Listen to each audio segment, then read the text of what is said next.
How's it going, everybody? I hope you're doing all right, and welcome to another episode of Zoding Daily. Just kidding. This is not that, unfortunately. How's it going, Voxeriffs? It's good to see you. Today, we are going to be kind of continuing off where I left off last week. I did get to work on this a little bit more yesterday, and hopefully I'll get to work on this a lot more within the next week because I have the next week off of work, so I plan on putting a lot of work into this, which will be good. How's it going, Sam? So basically what we were doing last week was we were trying to optimize stuff to where when you move your cursor around inside of a scene, if you're not actually changing anything, it should go fast. So right, like here, we shouldn't get any lag. And technically I do have it at that point. It's just kind of messed up. Well, it's not kind of messed up. There's one area of optimization that I have to get left. So like if we go back into here, I have one spot which is causing that lag that you just noticed, hopefully. Let me turn my cursor highlighter on as well so you guys can see what I'm doing. Okay, so we have this build snapshot. If we look for build snapshot, we're using it here. And I've since cleaned up a few things that were kind of broken and messed up. So yeah. Eddie Dev, how's it going? Good to see you. So if we hop back into here, all right. So you'll see now when I move around, nothing happens. It doesn't lag, which is, this is basically what we want to get to, where like I move this around, it doesn't lag the scene out, even for something that's very big. I still have to fix certain things. Like if I click this and try to move it, okay, that's new. I used to be able to drag this. It just wouldn't actually drag the word, but now I can't even drag the gizmo. So that's interesting. I'll have to take a look at that. But yeah, so that's what we're aiming for. Right now, the two lines of code that are kind of freezing everything is this free snapshot and this build snapshot. And so I'm wondering if I have to just kind of rethink. I know I said this last time. I do think snapshots are the way to go here, but I'm trying to think of what is the best way to kind of store these transitions and everything in this data, because it's kind of difficult. I'm trying to think of what the best thing to do here is. Let me take a sip of coffee real quick. So basically, from the last stream, what my idea was is when we have animations on our timeline right here, we'll basically create a snapshot for like the beginning and the end of each animation. That's fine. I'm okay with that.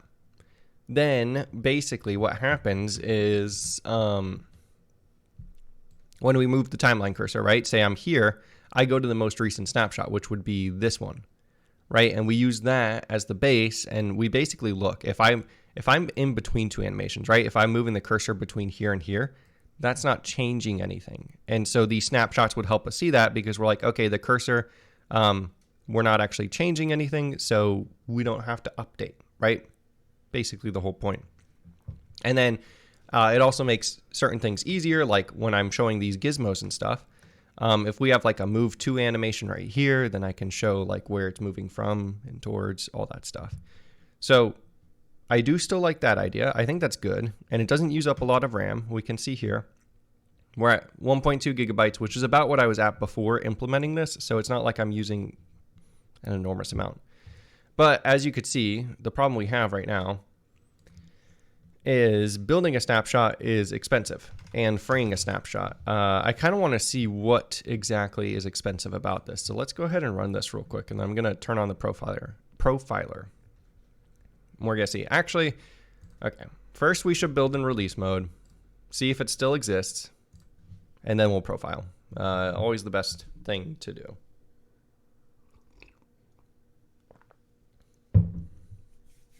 My idea is my data layout is quite bad, and I honestly think if I organize my data in a more sane manner, it will help with the copying and with the rebuilding and everything, because I won't have to do so many like individual tasks and stuff.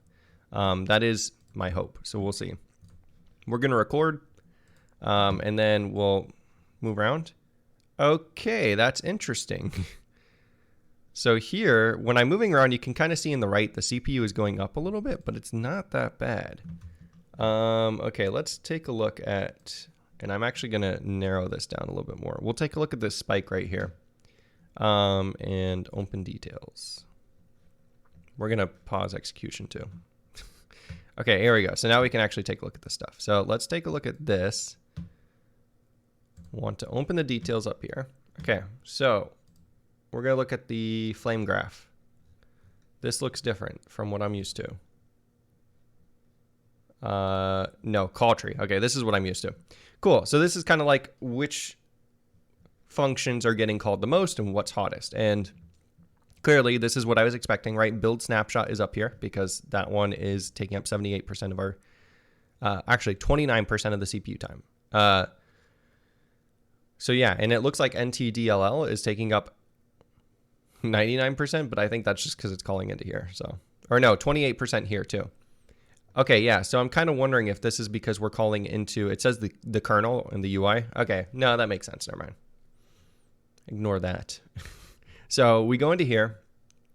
If we click the actual, yeah, here we go. If we click here, it kind of shows us, I don't know, okay, yeah, you can definitely see this. Like, yeah, this is what I was expecting. So this is the hot part, right? This is taking up 24% of the CPU time. This create copy. And this is exactly what I was expecting, and it has to do with the way my data layout is, and I think we can fix this pretty easily too, but it's going to take quite a bit of work just to kind of maneuver everything and fix it. So let's actually, we'll go into there. It looks like the other piece of code, so that one's one of them, and then it looks like, okay, yeah, this is another big portion of it. I don't think that's quite right. I think it's this that's actually doing it, because if we look up here, it looks like it's saying the apply animation to snapshot.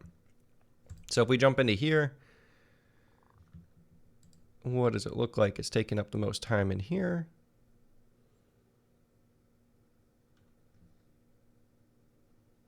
Looks like it's this one, update status snapshot.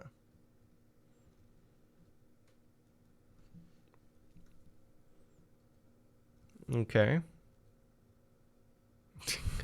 I'm not quite sure because for some reason these spikes don't show up on the correct lines. Like it's not actually this that's taking up 31% of the CPU time. It's this function down here somewhere. Oh, inside of here. Yeah, I believe that's what's happening here. Because if we look at the graph, it says apply animation to OBJ, which is this one. And if we hop into here. Possibly. Wait a second. And then it's also saying, though, yeah, update status.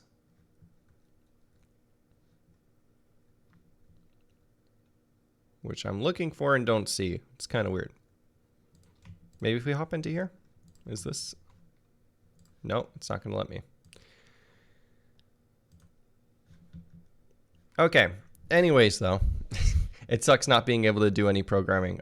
Yeah, trust me, I've been there for quite a while. So the good news is it eventually wears off one day.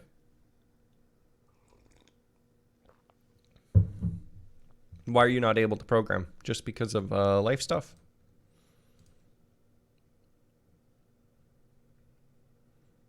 Yeah, I'm not sure where status. Oh, wait, okay, no, that's that. I don't even see that function in here. I have no idea what Visual Studio was trying to tell me there.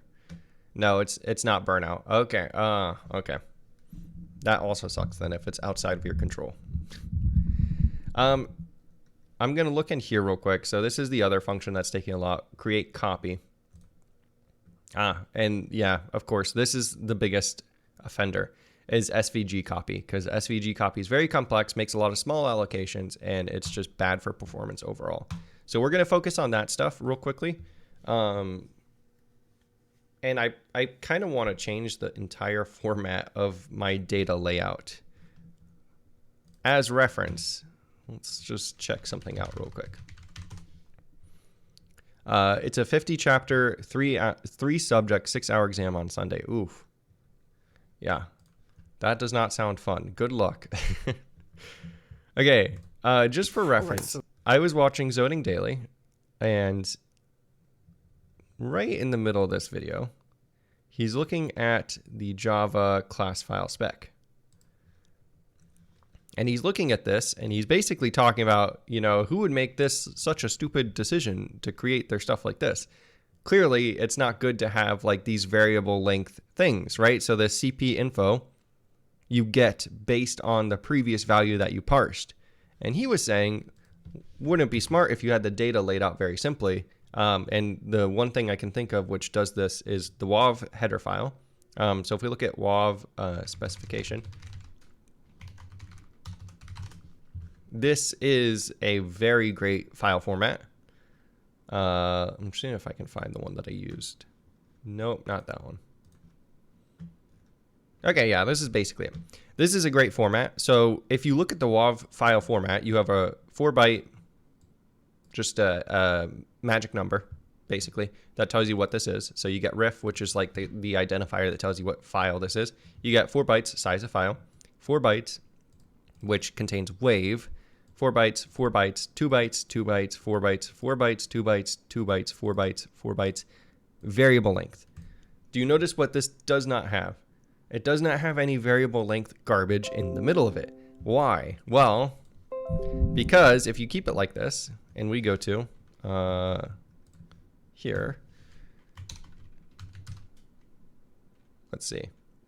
Yeah, if we go here, the reason is because then you can do something like this, all right? And literally to load a WAV file, all I have to do is I open the file, I get the header, I literally read the file directly into that header. And then I just assert some stuff to make sure that it's all correct. But that's it. So CPP doesn't work with variable length stuff though, right? Well, you have to do parsing manually. Yeah, that's the point. And so you'll notice too at the end of this, I have this WAV data header, which is the variable length one. And this one actually looks like this. So if you were to continue following it, this data. Oh, wait, or no, I think I split it up a little bit. So this is kind of like a secondary part, I think. Let's see. No, I think there's... this is the one that I followed. Okay, yeah. Maybe. I don't know. But basically, you get this stuff. Oh, no, this is my internal. Okay, this is my internal thing where I kind of like parse it out and everything. But my point is, you basically just literally read it into here. And then for the last part, you basically just read the rest of it, right? So then I just go, I read the audio data based on the data size, which I got from here. And then I basically just assert that I read the correct amount of data. Okay. That doesn't look variable length to me. It has a compile time size there, right? Yes, yeah, this does. And that's the point. So basically, when you are creating data, I promise I'm going like in a concrete direction. I've been thinking about this for a while, ever since I saw that zoning episode. And I think this just cements that this is the right move with the lag that I'm getting here. Why can't I hit enter? Visual Studio. Oh, it's locked. Okay. I'm in a weird file. So when you're creating data that is meant to be read to disk and everything, and I know this is something that's kind of like just embedded in normal data-oriented concepts in general, but for some reason it just didn't hit me. You should do like fixed length and then struct, right? So this fixed length data, say this is like 28 bytes, I don't know, right? And it's just some metadata or whatever. That should match your struct exactly. Just plain old data that's a fixed length that contains metadata about how to parse the variable length stuff.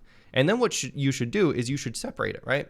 So say you have like transforms embedded. You should have a list of transforms. Say you get the number of how many there are from this metadata, and then you store that in the next block or another file or whatever you want to do. And then say you have like, in my case, I have animation data. Let's say we have text animations. you should have that stored in the next block. And then say you also have the number of text animations, right? We'll do 8 because that makes more sense, right? And so basically then you have your variable length data, but within this variable length data, you also want it to be like some struct that matches up directly with this.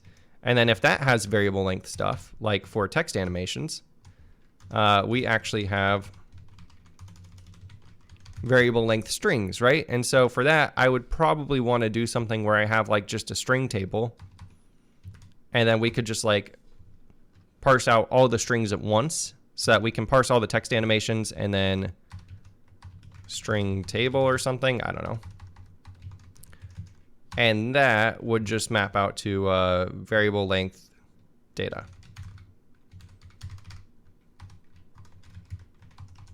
Hopefully this makes sense, right? So basically, and we can nest this, right? Why is this important? Well, it's important because then when I go to do stuff like this, where I go down,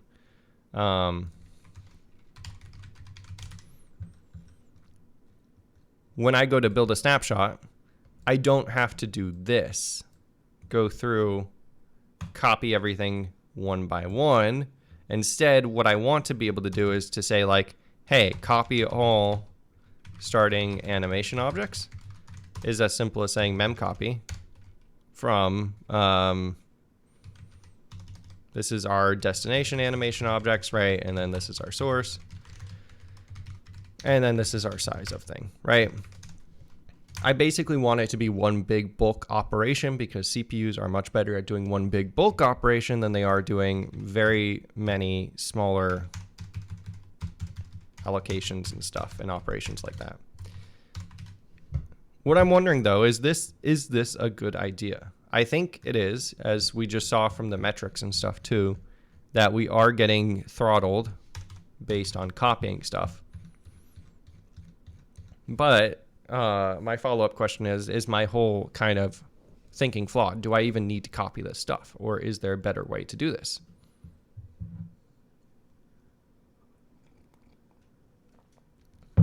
So coming back to here then.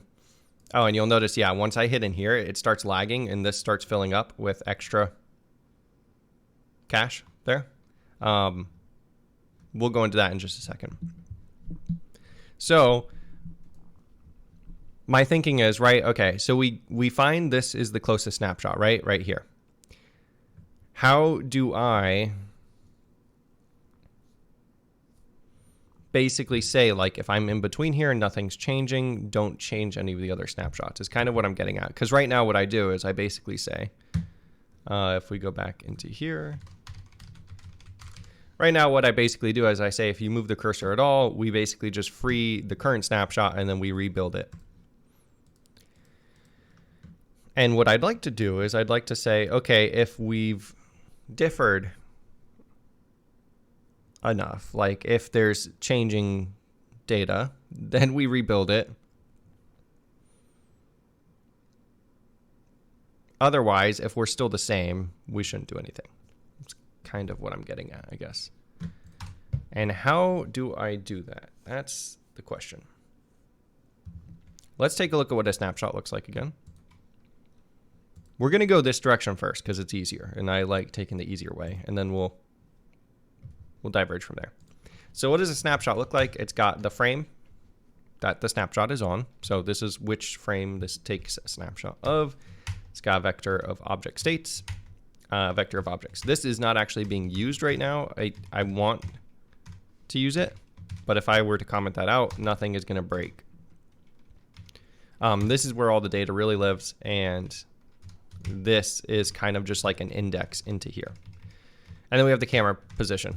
So that's just kind of data that was copied over from, like, this is the core data to a scene. And so that's how we take our snapshot. What does our animation manager look like? It looks like, if we go in here, we have our starting snapshot. This is the snapshot of what the scene looks like at the start. All the objects in their initial state.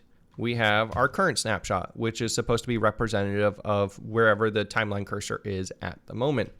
And then we have the rest of the snapshots, which are, like I was saying, these would be at each kind of hotspot where you want to take a snapshot. So we'll take a look at that in just a minute. So that would be like right here, right? Because that's the ending of one of these animations, and right here at the beginning. If there was another animation that started in the beginning here, we would have one there as well, and then we would have another here, so on and so forth. That's basically what's contained in these other snapshots. We don't actually have that implemented yet, but that is the goal. And actually, let's do that real quick, because that shouldn't be that hard. So in order to build these, what I have to do is when we're deserializing, let's go down there. Okay, yeah. So when we deserialize, what I do now is I deserialize everything. This basically just puts everything in the starting snapshot. Then I set the current frame to whatever the current frame is. I reset everything. And then I build a snapshot based on that current frame. So this deserializes the initial state of everything. This builds a snapshot based off of everything. And then what we want to do is we want to say like for, and I guess we should do this after we sort the animations. So then after we sort the animations, build snapshots at key moments. And so for this, we can just go through I equals 0, or actually we'll do that until it's less than animations.size. Okay, and then we'll just build a snapshot based off of each of these points. Animations I dot, yeah, so we have frame start, and then we can do frame start plus duration, and that gives us the end. So we have the start and we have the end here. Let's go ahead, we'll pull this out, and we'll call this const animation ref that. We'll say int frame start equals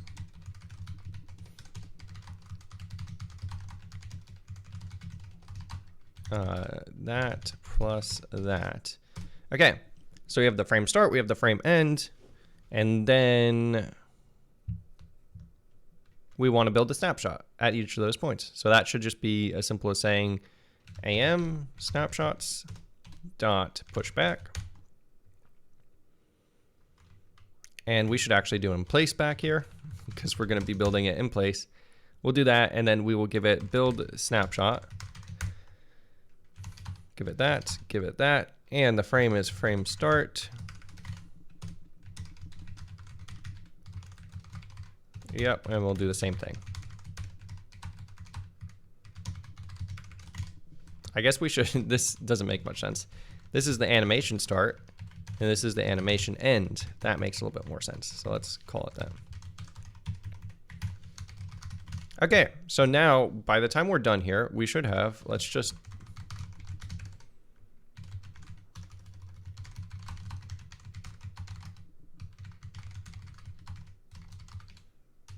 do this. Okay, we'll call this that, and then animations.size. All right, so we should get 2 snapshots, right? Because there's only one animation in this scene, so we should get 2, beginning, the end.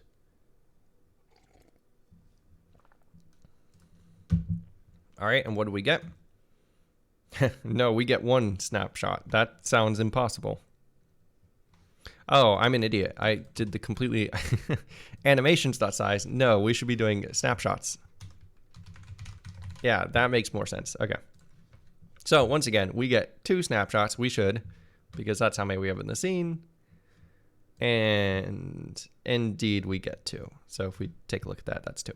Cool. Okay, so now we have a way to get multiple snapshots.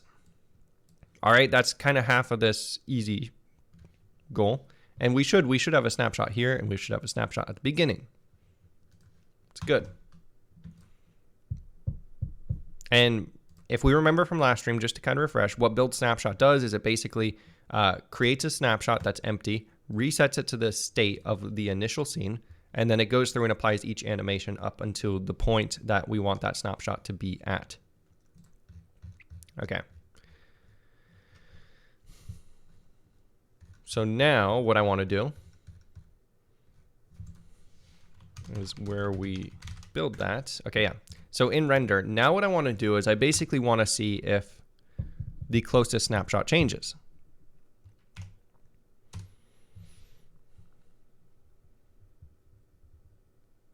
I'm trying to think of how this is going to work, if it makes sense in my head, and I think it does. So basically, we want a way to be able to say, like, right, some index, closest snapshot equals whatever, right? This is, we'll set it to 0. But let's say this is the current snapshot, the current closest snapshot. And when I say closest, I mean to the left. So if we have snapshot, snapshot, snapshot, and then we have a cursor here, right? So this is the cursor. I don't know if we have a down caret. We have a V. There we go. So this is where our cursor is, right? And then these are the snapshots. When I say closest, even though it's technically closer to this one, I mean the closest one behind it, because if it's in the future, it hasn't happened yet, so we don't even care about it. Yeah. So we're always going to favor the snapshot behind over the one in front. So if it's the same one,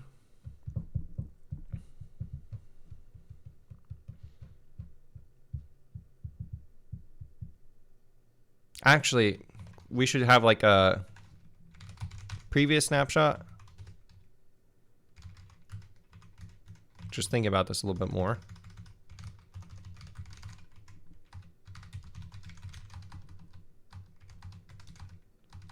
Okay, Visual Studio. Current next snapshot. Okay, so we should have the previous and the next. Because let's go to the drawing screen. I got to think about this pretty critically because there's a lot going on here. So let's switch over to here. And I know it says learning Vulkan as that topic. That's wrong. Okay, so basically, right, this is our kind of test scenario. What if our cursor is right here?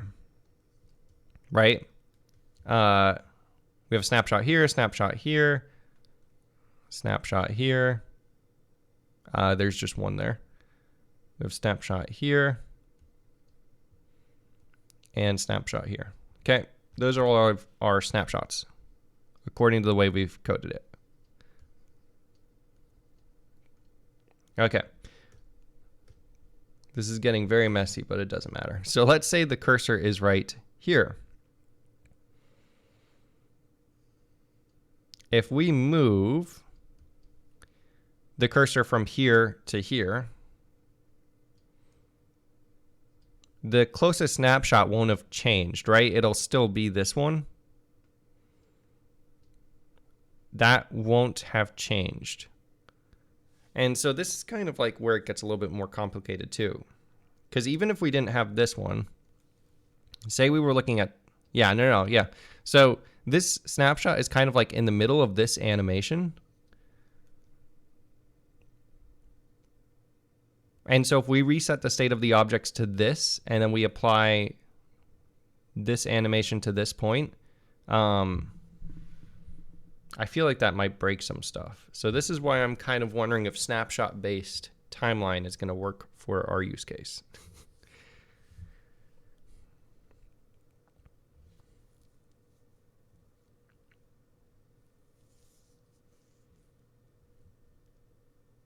I feel like I should keep going down this, but I'm not quite sure. So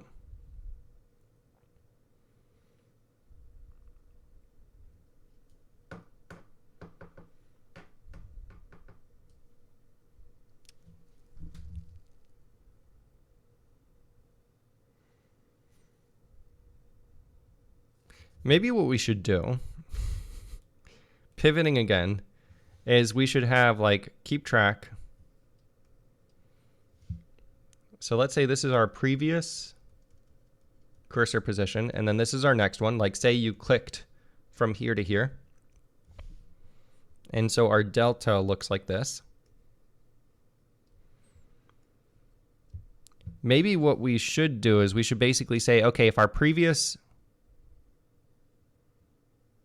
we should start from this frame and then go and reverse all the animations that are from here to this one, right? So if next is behind us, we basically go and reverse all the animations that we hit so that we're back to here. And then we would just reapply any animations that we're in the middle of, right? Which would just be this one. Trying to think if this is going to work right. Yeah, okay. So that works, right? And even if we went back further, right, say to here, that still works. So basically what would happen is we would undo this one. Then we would undo this animation. And then we would undo this animation. And then any animations we're in the middle of, we would redo up to the point we're at. So then we would redo this one and redo this one.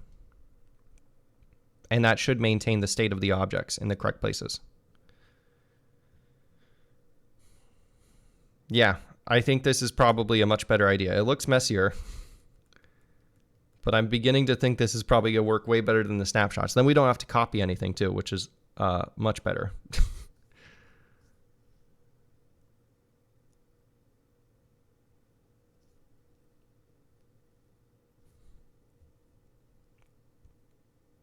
I'm just trying to think through if this is going to work the way I want it to.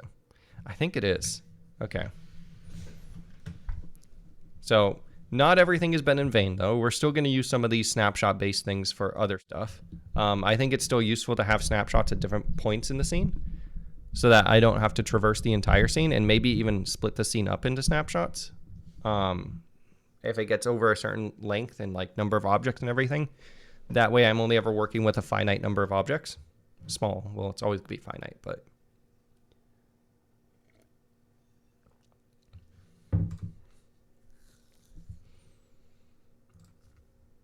yeah, I think I'm going to try this. Okay.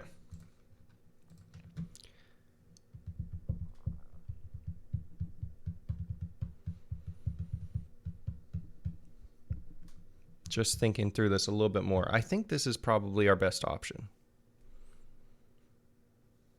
Okay, yeah. So our delta frame, let's say screw all this. Okay. What we're going to do instead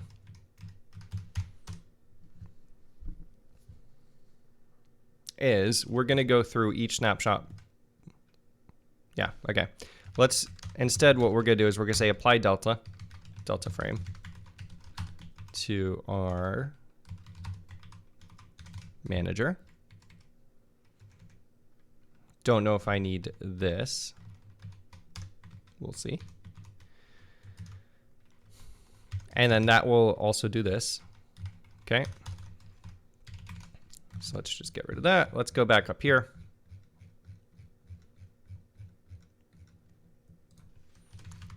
Void apply delta and frame or delta.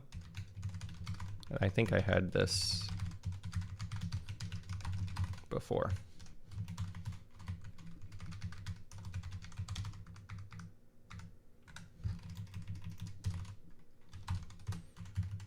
Okay. So basically we can have like our previous frame.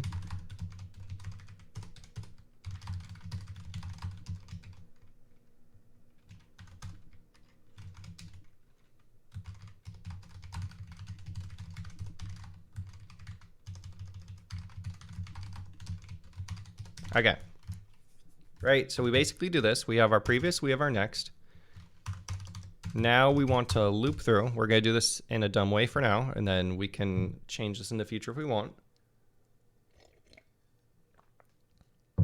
So we will say, let's loop through each animation.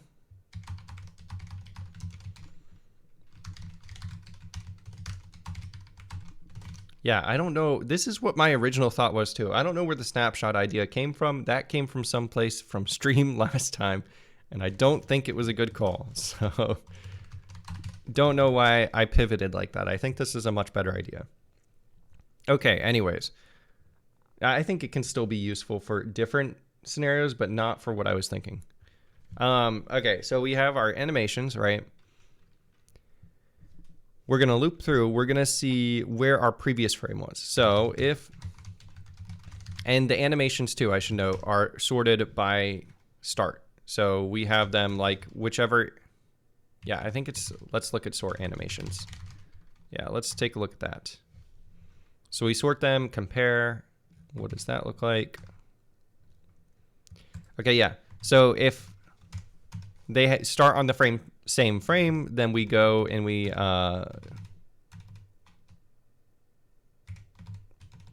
yeah, if they start on the same frame, we sort by track. Otherwise, we sort by frame start. So going back down there,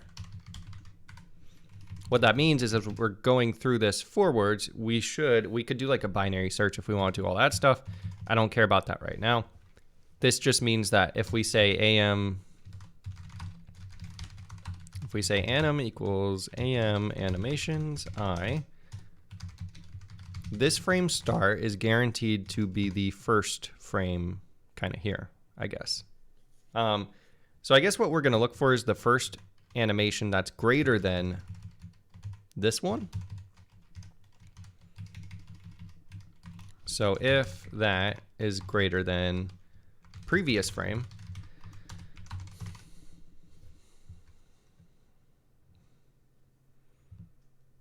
wait, we want to look for the greater one if we're doing, ooh, okay. So if we're going backwards versus forwards, we apply the animations in different directions.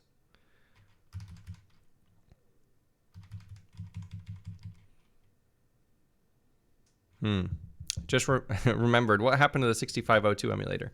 I still want to work on that, but I want to prioritize this because I want to start making videos. So I want to get this working to a point that it works, so I can make some more videos and stuff.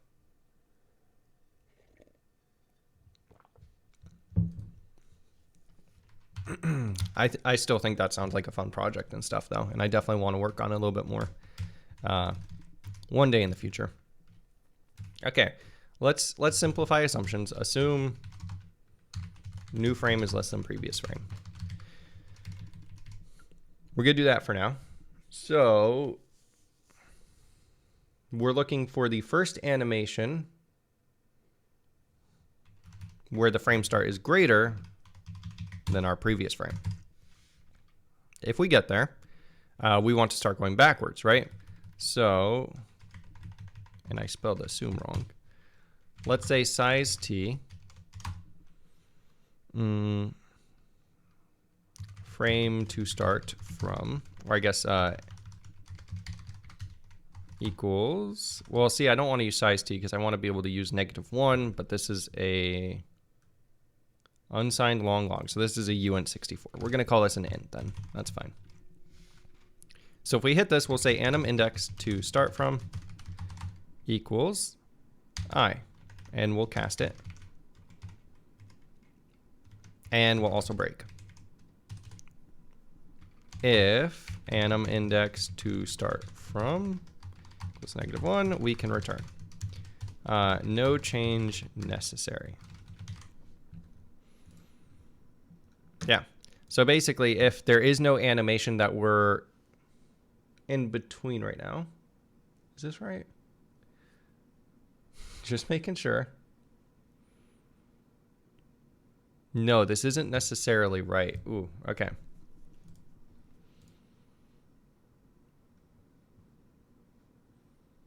No, okay. So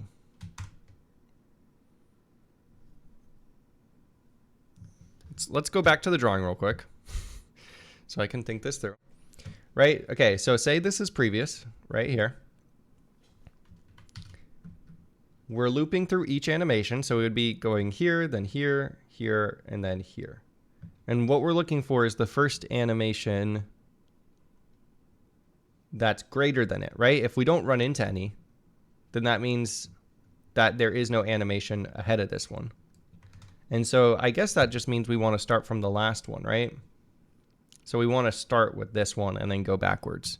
So we'll do that. Okay, go back here. So if this is true, then anim index to start from equals that. Okay. That's a lie. Okay, so then if we get this, then what we want to do is we want to say for size t, I equals anim index to start from. And while I is greater than or equal to 0, we do I minus minus. So now we're going to loop backwards. We're going to reverse the animations.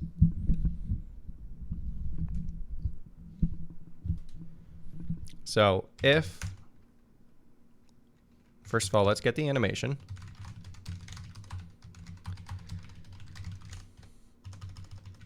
Okay, if the animation's frame start is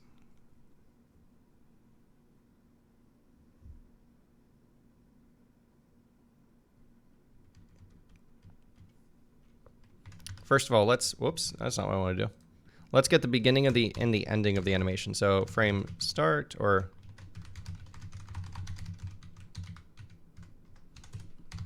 anim end equals that plus that. Okay.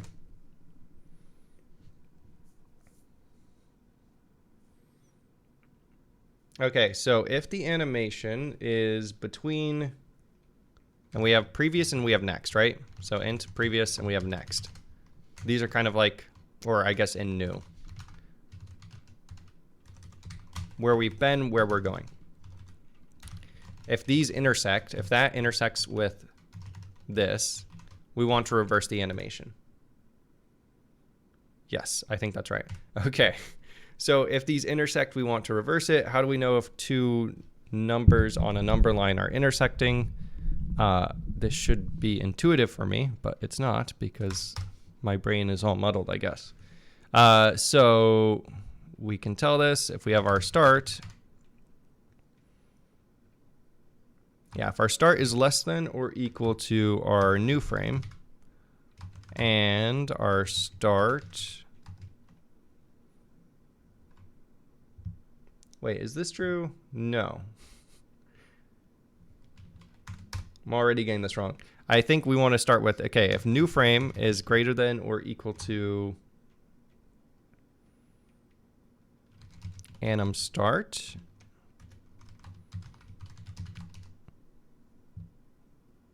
this is right. Wait a second. Let's go back to the number line. I can't think today. Okay, how do we tell if this number line, M for mayor, I'm gonna say that's mayor. Thank you for following. Good to see you. Okay, so how do we check and see if this line intersects with, what are we looking at? So this, basically, how do we check and see if that intersects with either this, which is the length of this animation, or this, which is the length of that animation? This shouldn't be hard for me, but for some reason it is. Okay, so let's do this. So if we go ahead and pull that down and pull this down, right? Okay, so how do we check if these are intersecting? If this start is greater than this start and this end is less than this end? Is that how we check? Wait, okay, let's see this one too. So then if we take this one down and this one down. No, we don't need to check that. Basically, we just need to check and see if this is between, because this is definitely intersecting. I don't get why this is so hard for my brain today. Here, I'm just Googling this because I can't think. Let's go up to here.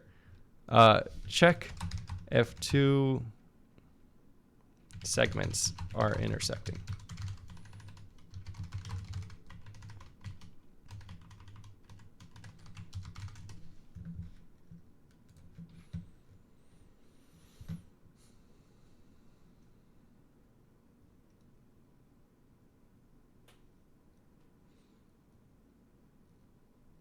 Is this all it is? I think that's all it is. I think it's this simple and I just can't think, right? So if x1, this is x1, this is y1, y2, x2. So if x1 is less than the point, which is this one,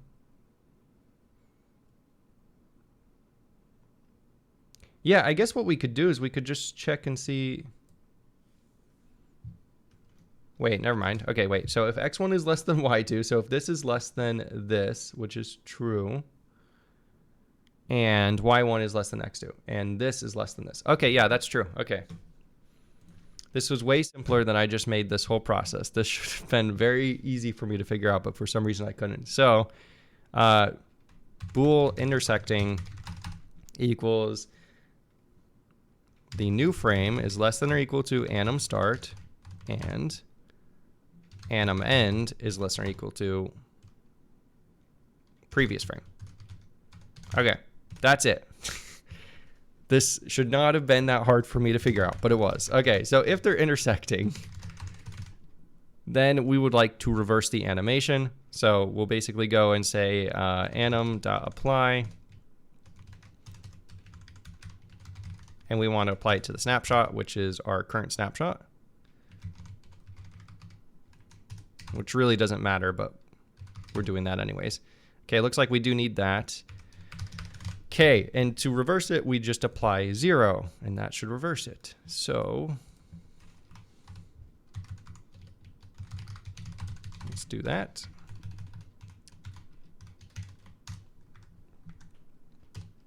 Whoops, I need to find that. Okay. So that's how we reverse it. If they're intersecting, we reverse the animation. This should reverse them in order. Otherwise, we want to stop and start going forwards again. So what we can do is we can just say stop index equals 0. That's, or we can say reapply 0. So we'll set it to 0 just in case we like make it to the beginning and never end up doing anything, which means we just have to start reapplying from 0. This will equal I. Okay. What's this saying? Ill-defined for loop. Loop executes infinitely.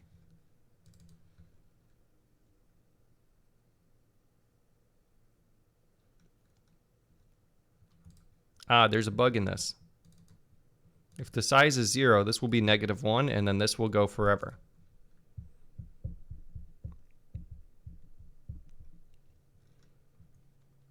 So I guess what we want to do is we also want to add in a catch that says if animations.size equals 0, return. So if there's no animations, we don't really need to do anything. We do need to do this stuff, though. So I guess we'll do this before we do that. Okay. Cool. So let's keep going here. So now we want to, and I think that should be fine. I don't know why this is still complaining. That should be fine at this point. This should never be less than 1. Yeah, so we should be good.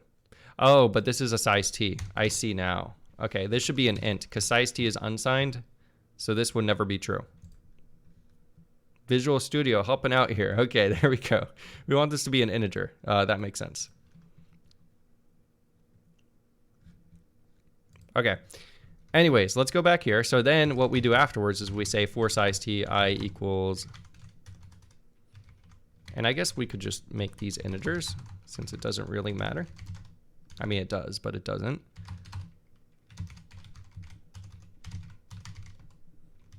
This dot size I plus plus.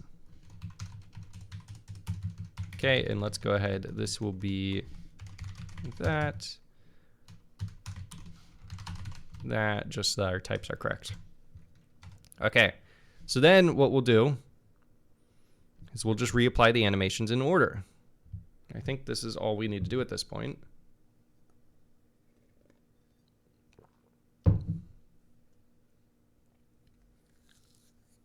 Yeah, I think this is all we need to do at this point. Just trying to think through. Okay, we should be good. So to do that, we'll just say const animation.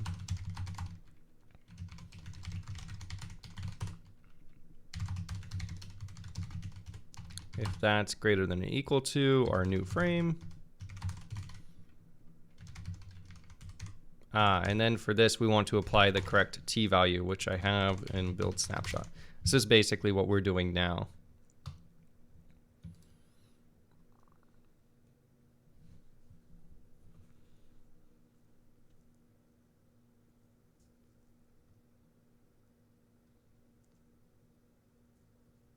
And already I see something that's kind of stupid.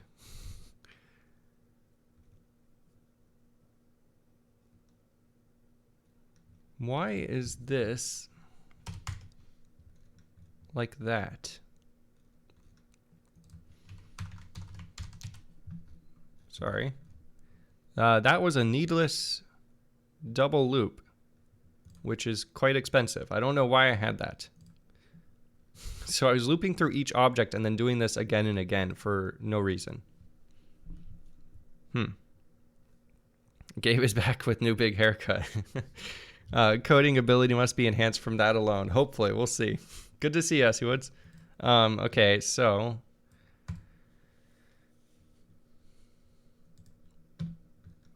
I'm not sure that was necessary. That was not good.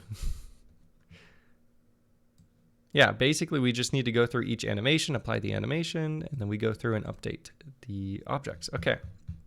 One other thing I'm going to do very quickly too is just abstract some of this. So apply global transforms.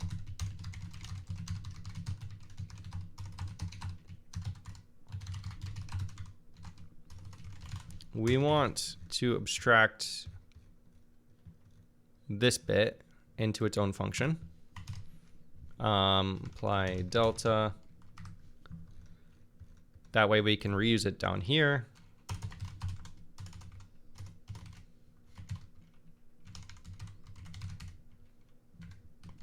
Let's go to build snapshot actually. Yeah, okay. So we're just going to take all of this, bring it down there.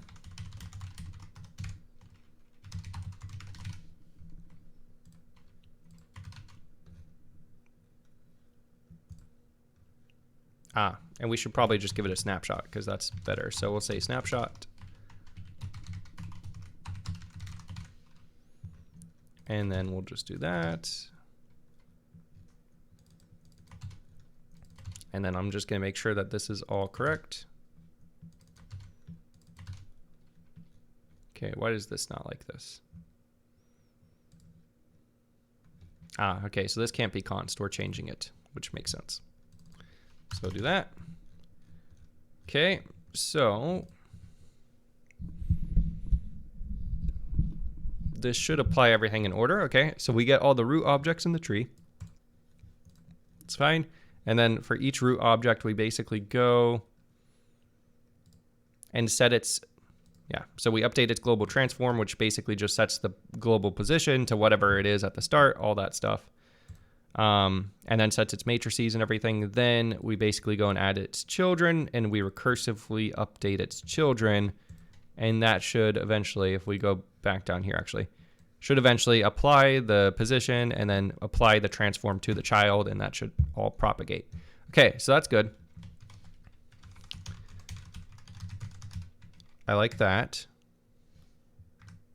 Okay, it looks like we only need that. So let's just fix that. Change this to that. Okay, and then we'll go back here. Okay. Not const. Okay. That's good. Cool. So that's all good. And then I also want this to be its own function because this is something that's useful as well, where basically we go through each animation. And then if we're in the middle of it,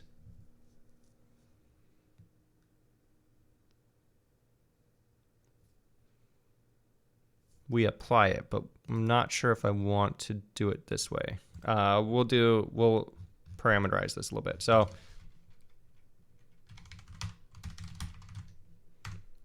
okay, let's go back up here. Static void int start index int frame. Okay. I think that's what we want. Let's try this out real quick. So we got this. Go down here. Okay, we got that. Build a snapshot. Let's go back up here, and then I want to abstract this.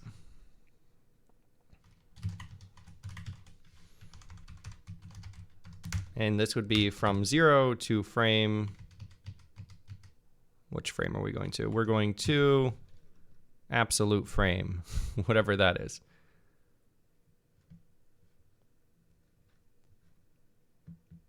Okay, yeah, so we're using absolute frame. So apply animations from. Okay, so that's how we're gonna do that. Go back down here, paste that. And we also need that. But we probably, yeah, this is fine, okay. And then we also want to give it snapshot. Okay, so let's do that. And let's also just fix this. Okay, copy that. Paste it. Go back down there. Okay, so we do that. This is gonna be frame. Frame. Snapshot. Oh, and it looks like we need one more thing. So we'll do NVG context star VG. Go back up here.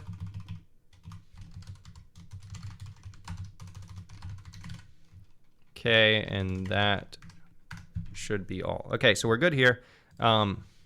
Frame. I want to call this something different.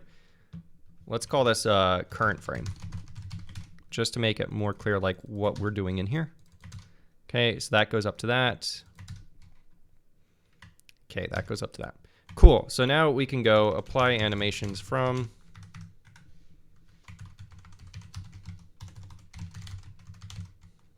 Okay, right here, and we basically just want to pass those extra things in, that, and that. Okay, so all that to say, now we can go down to what we were doing, apply delta.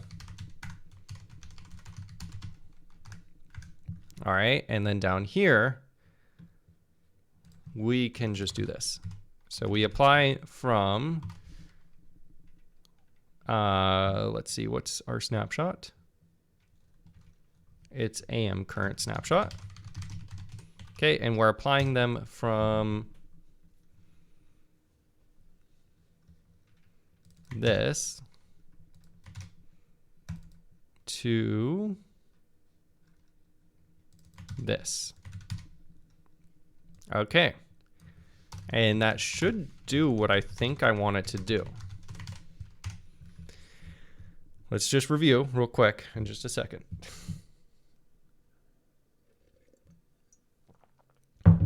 SE Woods, is the animator we are working on? Yes.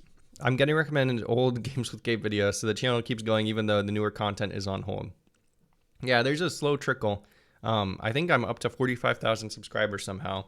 I really need to start making videos again because I'd like to keep making them. So hopefully we can get this done, and then I'll make a video on the making of this. You guys have the inside info right now. Yeah. All right, so what does this do? We have our delta, right? We see what's our previous frame, what's our next frame, and let's just go back to the drawing to kind of tie it all together, right? So we have our delta, right? This is our previous, this is our next. We have certain animations scattered throughout the animation or the timeline. That's the green and the purple. And we're basically just going backwards here. So what we do is we want to reverse, then we want to reverse this one. And then when we go back, we're going to go and we're going to apply this one. Wait, is that right? No. And we're going to apply this one since this is intersecting. We're going to apply this one, and then we're going to, yeah, and that's it.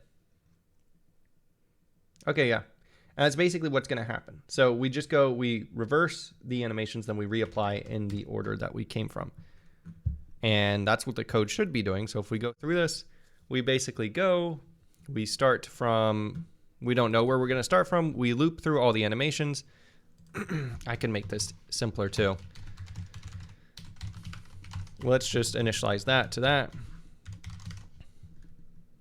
Okay, then we can get rid of that. Get rid of more logic, that's better. So we're gonna assume we're starting from the end, but first we're gonna go through and we look. If there's any animations in front of our current frame, then we start from I-1. This is why we're reviewing, because I have stuff that's broken here. And just an assertion, I should be greater than 0. Somehow the timeline cursor is at -1. Okay. Which shouldn't be possible. So that's what that means. If I is not greater than 0, then we've somehow messed stuff up. Okay. So anyways, we get where we're going to start from, whether it's the end or some animation that's in the middle that we start going backwards from. Then we want to go backwards. So we go from that animation till we hit 0. And we go backwards. We might stop earlier though, which is why we initialize this to 0, but we might stop here. So we find the animation, we see if it's intersecting. If it is, then we undo it by applying 0, which should undo the animation. Then otherwise, if they're not intersecting, that means that we need to start reapplying from I+1. Yes. And just to make sure, this should also be true.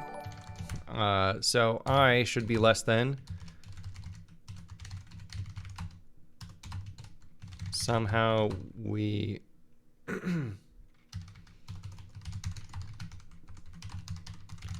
so I don't think this should ever happen. If this happens, this means we basically didn't undo anything, which we shouldn't even. Yeah, I don't think that should be able to happen. So I think we're always going to be at least undoing one thing, but maybe not. I think this assertion might be wrong. Also, thank you, Oruro. Thank you for following. Good to see you. So otherwise, we reapply the animations. And then, SE Woods was missing audio support in the engine. Went in GitHub, copied all Mario audio. Have sound. Nice. Good job. Audio is pretty fun. I need to do more with it. So basically, okay, we get here, we reapply the animations, starting from wherever we stopped here, undoing them, up into our frame, and then we apply the global transforms. Everything should be good. Okay, I think that's what we want. So if we go back here, let's see if this works. I have no idea what's going to happen. We'll see. We might have to switch back to debug mode too. So, okay, going through here, nothing is changing. That's good. We shouldn't get any changes because the animation is here. If I go back to here though, okay, we're now in the middle of the animation, which is good. Okay, so you can see it's kind of messing up, but I think that's just because of my LRU cache. I don't think that's because of this. So this is the cache you can see up here, and it kind of filled up with a bunch of stuff. And it looks like we don't have enough room in the cache for all the characters, which is why we're getting white squares. But I think it worked. And it's already, it feels much faster. Let's go ahead, we'll profile just to be sure. Let's do that. So going back and forth. Yeah, look at that. Okay, CPU is not going up at all. And if I go back here, yeah, we kind of get little dips and stuff. Okay, I think that worked. We just need to fix the LRU cache. And then once that's fixed, this should be correct. And we should be good. Yeah, you can see that it's messing up here. Because I think we're just rewriting over old stuff and I'm not clearing it, which is the problem. I need to fix that. Yeah, we will fix that. Okay. I'm pleasantly surprised. If we go back into debug mode, it should be much faster too. So in debug mode, I don't know if you guys remember from the start of the stream. If not, you can rewatch later. Or nah, it doesn't matter to me. But from the start of the stream, when we were doing this, it was lagging when I would just move the timeline cursor. And it was lagging really badly because we were copying so many things. But now if I go back into it, we should maintain like a steady 60 FPS. So let's also pull up our metrics. Okay, so we got some metrics up here. You can kind of see that, yeah, up here. We're at 58 frames per second. It's 60 frames per second. It's just kind of like statistical variability. I don't think it's actually going between 57 and 60. But if we go do this, Nothing? Okay, so once we hit in here, it slows down massively. And the reason is because it's filling up this cache, but we just saw in release mode that that actually doesn't perform that poorly, which was also interesting to see. But yeah, I'm pretty happy. And then once we go back up there, we go back up to 60 FPS. And the whole reason too, okay, so you see how the cache kind of like, we're starting to go really slow and the cache is filling up. So this is why we have the cache. Once it fills up and we kind of hit all the different animation points in here, you know, once we get there eventually, there will come a point, hopefully. Okay, maybe not. Basically though, once we have enough cache room, we should be able to like scroll around in here once it's all cached up here, and it shouldn't cause this lag. In practice, it's not that important because of what we saw before. But yeah, I'm scared to try something more complicated because I have a feeling everything's going to start breaking once we start something more complicated. So let's do this for now. We're going to go ahead and say that status. There you go, so you guys can see too. Let's just commit what we've changed. So we literally changed one file, but that's been a pretty big difference. Switch from snapshots to delta-based change,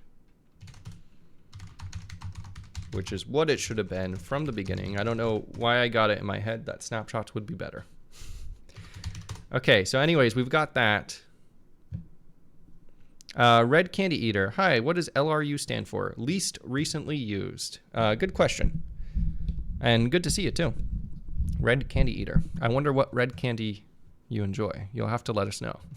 But yeah, okay, so I've got this data structure in here. It's called LRU cache. This is something that I worked on yesterday. And basically the whole point of it is you can evict based on what's been in the cache the longest and hasn't been hit. So we basically look for the oldest entry in the cache, which was that big thing. And it could be anything. Like in this case, it's just those animations and stuff. And if it hasn't been used in a long time, then we assume that it's okay to evict it because that's not being currently used. And then we basically just get rid of that. And then I can also get the oldest and iterate from there in the newest. The way it works and the way I coded it, and then I kind of confirmed that this is how other people do it too, which was good to know. I found this link. All candy that's cherry flavored. I approve. That's good candy flavor. So basically, I found this link. I'll post it if you guys are interested, but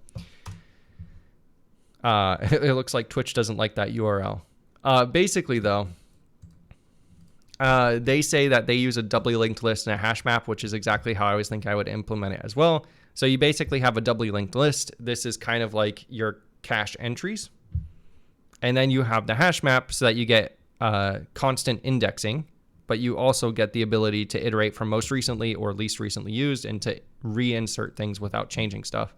And that's exactly how mine works. So we basically have a hash map, which is the index lookup. And then we have the oldest and we have the newest. And this forms a doubly linked list. If we take a look in here, we just have our key, our value, and then we have our newer, and then we have our older, which is just doubly linked list. So yeah. Amnastic, thank you for following. Good to see you. Commas and URL. Yeah, I know that's URLs are cursed. So basically the way this works is if we're looking to see if something exists, we can do that in constant time. Instead of having to search the doubly linked list, we just check our index lookup. If we have it in the index, then we do have it. If not, then we don't. Getting a value is similarly easy, but this is where the LRU cache kind of is better than a hash map, right? So if the key exists, we basically look for it. We get the iterator. And then what we do is we update the surrounding nodes. And so basically, like, say you have kind of, that's a node, that's a node, that's a node, that's a node, and then this is the head, right? And this is the tail, which in this case, these are just both like null pointer,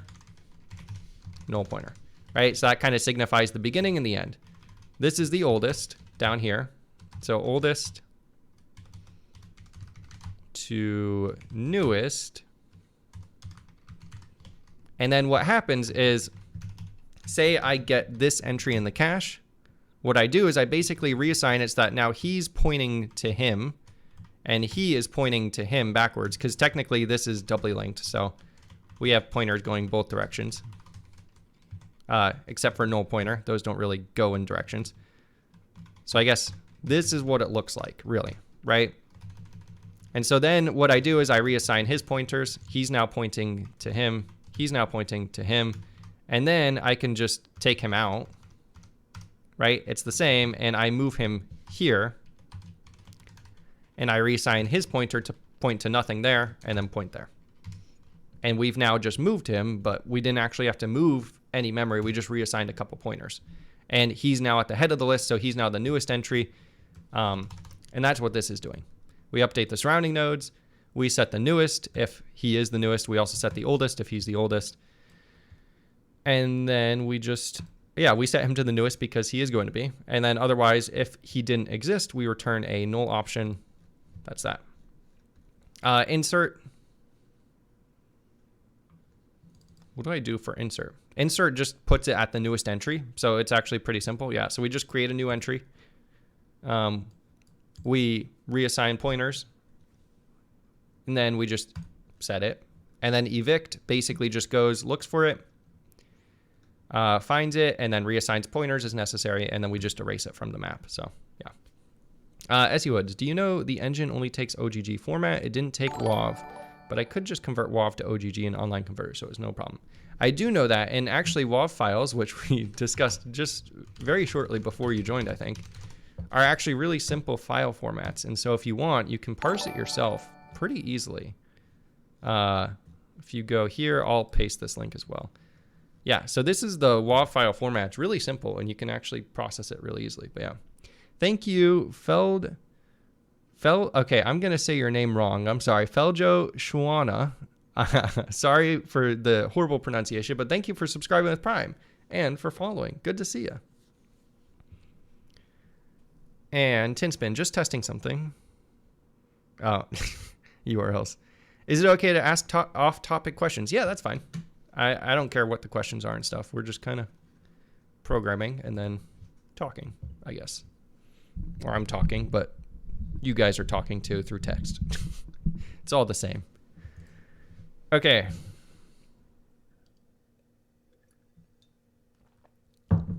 My coffee is now cold. So, I think our LRU cache is broken though. So one of these pointer reassignments or something is not working correctly. We're not leaking any memory, so that's good. Oh, and I'm still recording CPU profile. We don't want to do that anymore. So that's good. I'm just so happy that this is finally working correctly again. Not so happy that this is not working. We should be able to drag this, but this just is broken now, I guess. Very sad. I wonder if it's because of this window. If I change that, it is because of that window. Okay, so I have some broken stuff in other places. We'll go take a look at that again. Take that out. I don't know why that's... Oh, wait, no, that was right. Take this out. I'm going to have to debug that. So basically, I think what's happening here is if I move the mouse somewhere over here, yeah, it's just off from what it thinks it should be. Okay. I'll fix that soon. And then another thing I have to fix too is like if I change the color of this, it does not pick that up. It will pick it up if I like change to here, or it should pick it up. But it's not. So that's something else I have to fix too.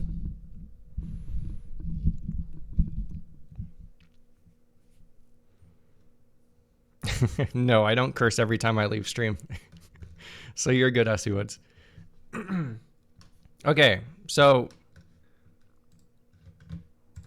real quickly, how am I using the LRU cache? Because I think that's also important. So if we go into here, the way I'm using the LRU cache is I have it stored in here. So if we go to SVG cache .h, I basically have it here, right? So we have the cached SVGs here. They used to be an unordered map, and this is done now. I kind of want to leave that there because there's a little bit more to this than just that. And this is basically just a hashed value to a entry, right? And so that's called cached SVGs. And if we take a look, we have this clear thing, which just frees everything. Exists, that's fine. Get. So this basically goes and looks to see if it exists. If it does, it returns that. Otherwise, it returns a dummy. Let's see. Okay, and then get or create if not exists. This is kind of the important one. So we basically check to see if it exists. If it doesn't, we call this put method, which should insert it. And so this basically just goes to check if it exists. We check if we have enough room. And this is, sorry, excuse me. And this is kind of where the eviction happens. So if the texture doesn't have any more room, which is indicated by this flag, kind of, we go through the LRU cache, starting from the oldest, and then we look for a slot that has enough space in the cache, in the texture, to actually hold this new element. And if it does, we evict this key. So it's kind of like the oldest and the biggest that can contain this. And then we go ahead and we insert the new one into the cache at the bottom of this, which happens here. And I think we are never evicting stuff. So I want to double check that real quickly. So if we go back up to here, evicting entry, and let's do the key. And this key too, you'll notice is just a hash of the parent's ID, how the state of the animation it's in, and then the scale. And these just get combined. And so this is the reason we're also not getting changes when the color changes and everything. We need to add that data to that hash value, and then it should update when those get changed too. Kind of off topic, but will there be any more videos for How to Code Minecraft series on YouTube? Yes, that's the whole reason that I'm making this animation editor. I started this in June when I stopped making YouTube videos. And the point was, this is going to be how I'm going to make the videos from now on. And it just kind of took way longer than I thought it would. And here we are now. So the goal is to finish this to a point where I can use it to make videos, and then we can go ahead and make more videos. So once this is good enough, which I'm hoping is very soon, but I've been saying that for the past 5 months. So take that with a grain of salt. Okay, so basically I want to see if the cache ever gets evicted. One way we can kind of force this too is, instead of doing this, let's just say is greater than that over 3. So once the frame buffer gets to like size 3, we're just going to start evicting things because I want to see if it works. I have the habit and desire to make everything linear and adapt to features, most efficient at the cost of reducing flexibility.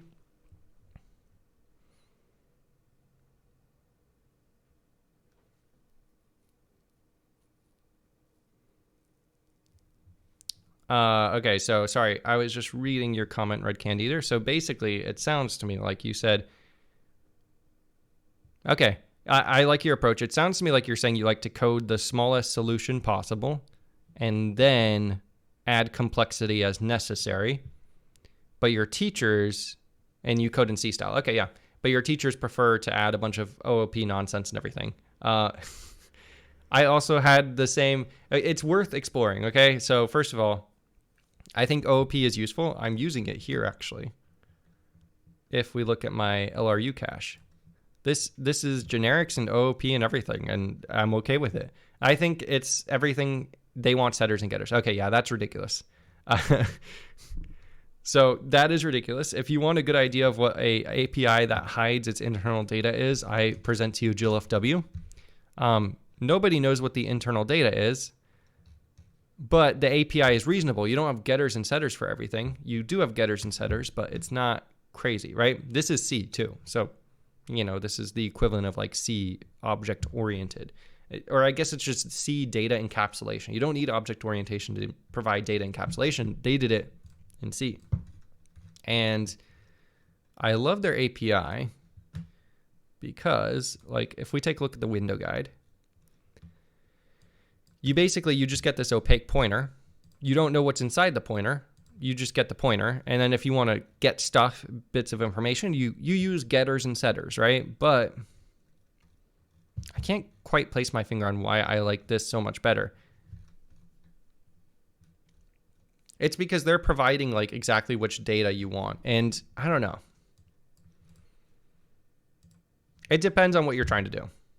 But yeah. Getters and setters are good if you're creating like a public API. But if you're creating internal stuff, then they're not necessary, in my opinion. So yeah. It looks like the Windows API, it's nice. Yeah, that's basically. And so, I don't know. It's just, you have to learn how to balance everything because everything has its use. You just have to know when to use it, which is the hard part. Well, Windows is big and obscure, however. Yeah, that's also true. What were we doing real quick? So we were doing this. We want to see if we ever get cache evictions. So we should see the cache start to stop filling up once we hit like a third of the size. Okay, which we do. So it stopped filling up. Okay, and we are getting evictions, which is the interesting thing.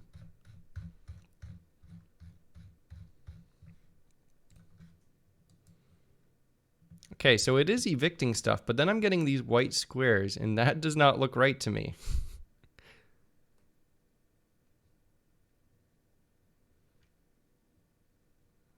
So, like, these are the oldest entries, and I'm assuming these are the ones that were getting evicted. But what should happen is it should get replaced with the new thing. So let's just see what happens when we go through here again. Yeah, I feel like it's just writing over it and it's not clearing the texture. So I wonder if we can do this.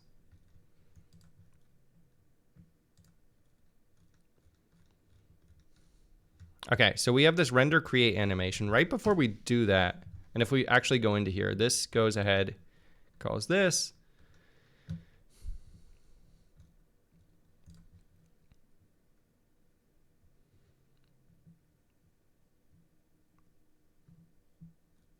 Okay, I'm gonna go ahead and clear whatever's in this portion of the texture right here. And I think we can kind of force that. I'm just trying to see what the bounding box is.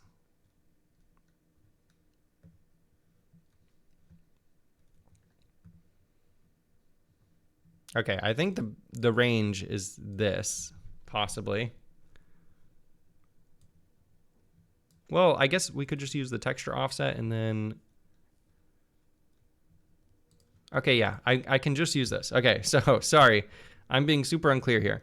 Basically what I want to do is I just want to add in, clear the texture area where this SVG is going. So I basically just want to say NVG begin path, NVG color. Well, I think we call it stroke, or I guess we're just gonna call this fill, right? Fill color. We're gonna give it that. And I always forget how to create a new color. See if I have it further down here. Oh, this is how we do it. NVG RGBA. So we'll do that. And we're gonna do zeros. And then we're gonna go ahead and say rect from minchord.x and y to max. Oh, I guess just the size, which would be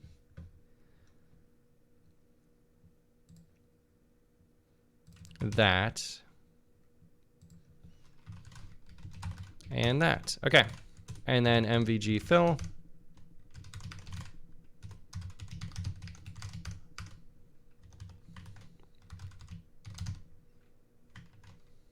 I think we do close. Yeah, close path. Okay.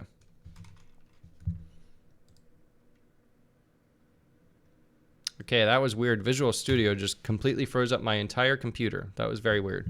I've got a bunch of sun in my face. Okay. Close path. VG. Let's do that, and then we're going to do fill. Let's see what happens when we do this. I'm curious to see if that's going to fix our problem. And we're not actually going to do it right here. We're going to do it where we just did it.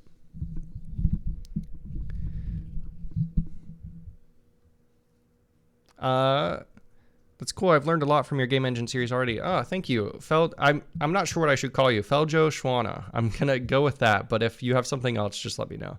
SE Woods, regarding audio, the MIDI format, MIDI format is something else entirely. Yes, that's definitely meant for like more processing the audio and stuff, I think. But I'm not quite sure. A bunch of sun on my face. What compromises have I made? Do I feel much frustration, or do I feel much frustration? I'm questioning a lot of things since I want to make an operating system in assembly. Wow. But maybe I'm delusional and will get tired at low level, but I feel like it should go. You should do that at any cost because it's interesting and consistent with my values. Yeah, like there's nothing wrong with what you want to do. I make compromises at work because that's the thing. Like, as long as it's on your dime, it doesn't matter, right? Like, it doesn't matter what people tell you if they say, oh, operating system in assembly, that's ridiculous, which is where my mind is kind of at. I think that's a bit, but it can be done. It had to be done at one point, so it can be done. Actually, yeah, I don't know. I think they probably built languages first, then operating systems, but that's besides the point. Do whatever you want. And that's kind of, as long as you're doing it on your own time and with your own money, it's fine. But if you're doing it for a company or something, then you definitely want to just do whatever the company standards are, your team standards, and just work with the team. So if they prefer OP and everything, I just do it. I'm like, whatever. It's their product, the company's product. I'm not going to fight on these things because it's not worth it. So basically, you learn which battles to fight and which ones are not worth it. Is kind of where I would go. It looks like we're not really clearing stuff. Let me try this real quickly to see if we are clearing stuff and I'm just not seeing it. So first of all, I want to get rid of this. This will definitely happen.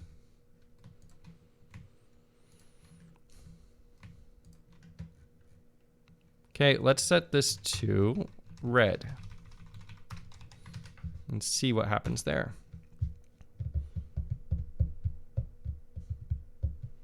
A stripe of tape would be useful for the sun. Yeah, or curtains. I should probably just get curtains.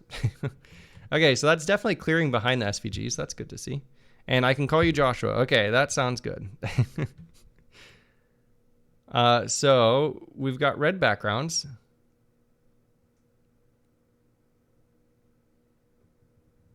Okay, so when we get those white squares, what I'm curious is like...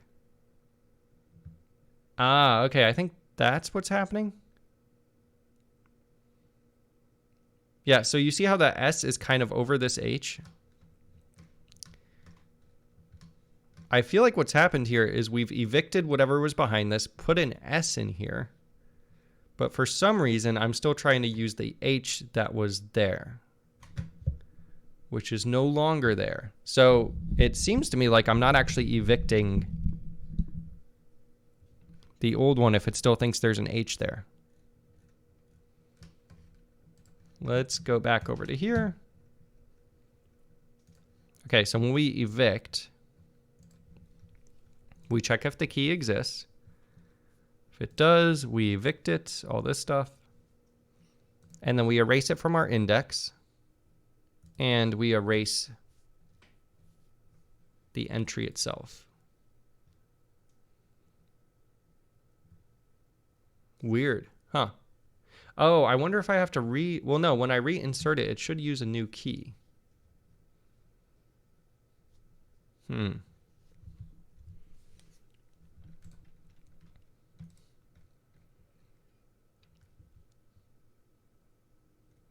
Let's do a bool here. I'm interested to see if this is actually working the way I think it is. So this should return true. We'll return false if it does not exist. I have a feeling what's happening here is, if we go back to here, or here, I have a feeling what's happening is when we say evict this, it's not actually working. Let's see if that's true. Okay, we'll try that, see what happens. I have a feeling we're going to see a bunch of failed evictions.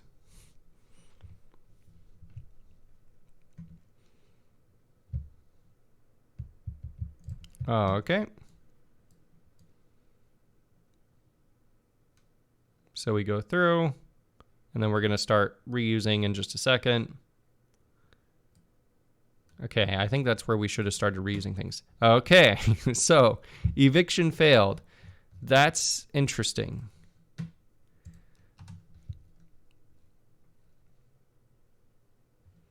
That should not happen. So we should only get into this if it actually exists, right? So we do this, we see if it exists. This is the same exists that we're using. At least I think it is, right? Okay, so if we check this. All right, that's fine. So that's what that's returning. And then we get down to here. So this dot should be there. It should exist in there. By the time we get to here. Oh, wait a second. Okay.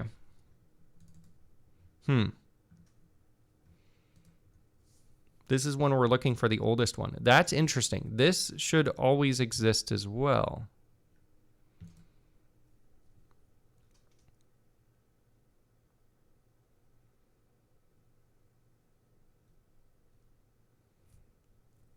Yeah, so this is why oldest is not null pointer, so we should never get null pointer.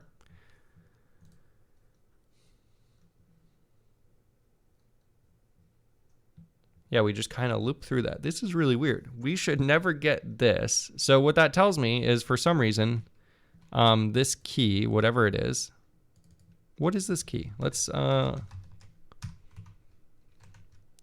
do I do unsigned integer? Because I think that's what these keys are. Let's do this actually. 0x, 8x. That should give us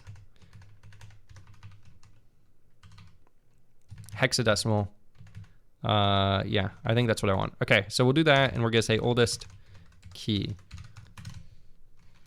Let's see what this is. And let's actually just do this, just in case. Because otherwise we're gonna get empty data there. So we'll just do that. Okay, let's try this again and see what's happening. What am I caching? I am caching intermediate states of the SVGs.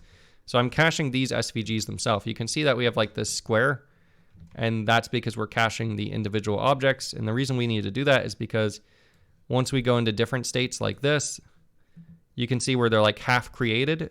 It's a completely different texture. So then we're caching those states here as well, which is what's happening. Okay, so if we go back into here, I'm just curious to see what we're getting. Yeah, so you can see once we start evicting stuff, it all gets messed up. Okay, so this is what I was curious about. It looks like we're getting the same thing for eviction failed. The key is the same. And this looks like garbage data is what this looks like to me. 0x CD, CD, CD is usually if visual C++, CD, CD, CD, CD. If we look this up. Yeah, so it's from the C runtime library. Yeah, so this is non-null, and it's never a valid memory pointer. Okay, so that's basically what that is. We have garbage somehow coming through. And I'm guessing this is the source of our problem. So what I think is our pointer reassigning isn't working correctly. So I'm going to go through this and make sure that all of this is operating the way I think it should. So let's start with insertion into the cache, because this is the simplest. So when we're putting a new thing in here, we first allocate the memory, we copy the value, and then we assign the newer and the older to be null because we don't know what it is yet. Okay, then we say if we have these two fields, right? This should be the pointer to the oldest, this should be the pointer to the newest. if the newest exists, then we set the newest newer, right? So we set the next pointer here to this. Let's just do this too, because this gets confusing. Let's call this next, and this is going to be previous. Okay. So this is going to be next, next, previous, previous, and let's just do a older entry, replace with previous. Let's replace all. It should be fine. Hopefully. Let's replace all these. Okay. So that's good. Cool. Let's go back here. So when we insert it, we check and see if the newest entry exists. If it does, we set its next pointer to this entry, because this is now the newest. And then we set our previous pointer to this entry, because that's the one that's behind us now, right? Okay, so we reassign that. Otherwise, this is the first entry in our list. If the newest entry doesn't exist, then this means this is the first node. And so we set oldest to be this one, and we also set newest to be this one. And then we add it to our index lookup using the key. Okay. And I already know exactly what our problem is. Yeah, that's helpful. Okay, so the reason this wasn't working was because we never actually assigned the keys. So they were garbage. Of course they're going to be garbage when you don't assign the data. Okay. Let's see if this works now. This, we just have to switch to next. Okay, that's fine. Let's try this again.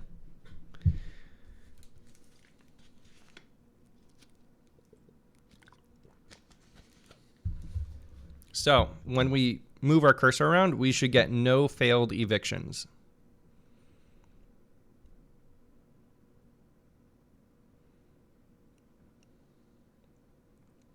I'm still seeing white squares though, which is concerning. I think that's just dummy data. My whole computer is kind of lagging up, or at least this is completely lagged. Ran out of room in the LRU cache. That's true. And it looks like that's crashed everything. So let's go ahead and stop this. Okay, so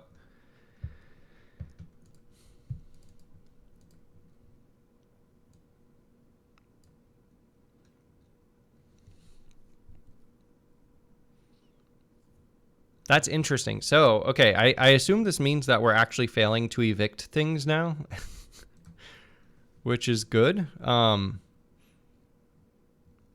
So let's just review what's happening here. So we look for the smallest or the oldest entry that's also big enough to contain the new cache entry that we're adding here. So we basically, right, we're seeing if the allotted size in that square is big enough to hold this SVG. So we just check and see if the width and the height is greater than our SVG's width and height. If it is, we assign the allotted size for this SVG to that, since that's how much size we have. That's like the capacity. Then I get this, which is basically just our offset. We get the key just for this thing, but I don't think that's really important.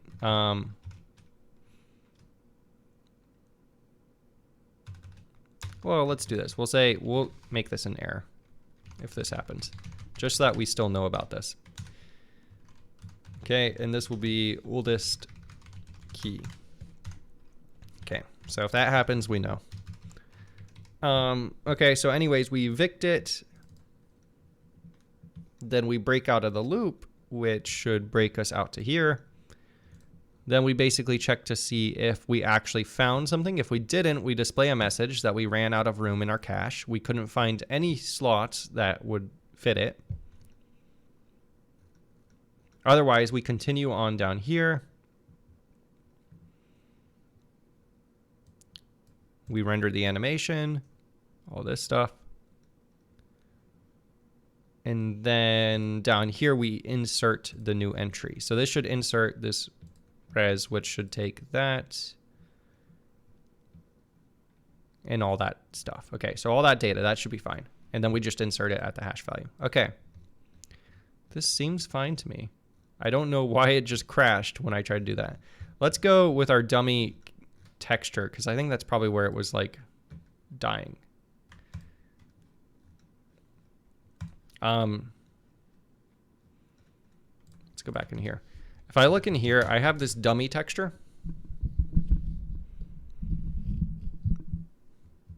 which should build a valid texture. So this basically goes ahead. I'm going to set this to an actual texture so that we can see it and make sure that it actually exists. So let's go, we're going to say set width, set height 1 dot generate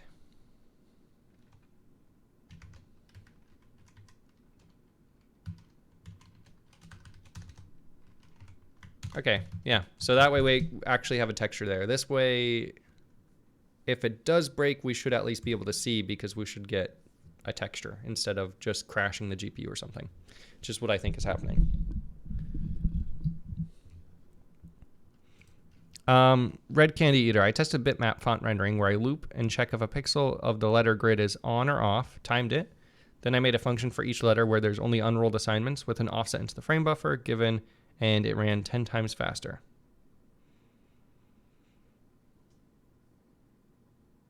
Interesting. Oh, I've never been sure. So this is very different from just caching like fonts and stuff too, because of the fact that like if I go back to here, we can have the fonts in any state of being created. So that's the whole reason. I've had people question like, oh, why are you doing it this way and everything? It's because technically the way this works, these fonts could be in any state of creation. And if we didn't have the red here, it would make a little bit more sense. I'm going to turn that off in just a second, but let's just go. I want to fill up the cache and see if we start evicting things properly.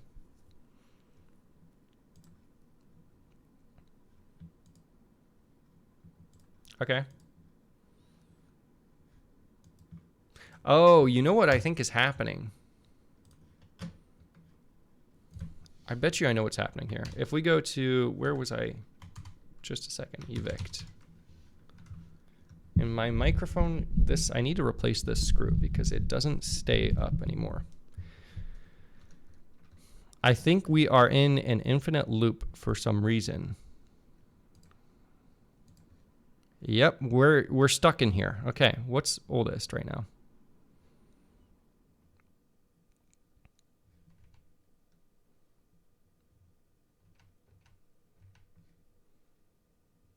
Okay, let's check this out. So oldest is at D25, AF5. Next. Ah, okay, there's a loop here. Look at what previous is pointing to. Previous is pointing to itself, right? So if we look at this key, that's the same as this guy's previous pointer, which if we look at it right there, that's the same. Oh wait, no, this is different. Never mind. 2645. Okay, that's different. I think we're looping here though. If I hit, like say, continue to here.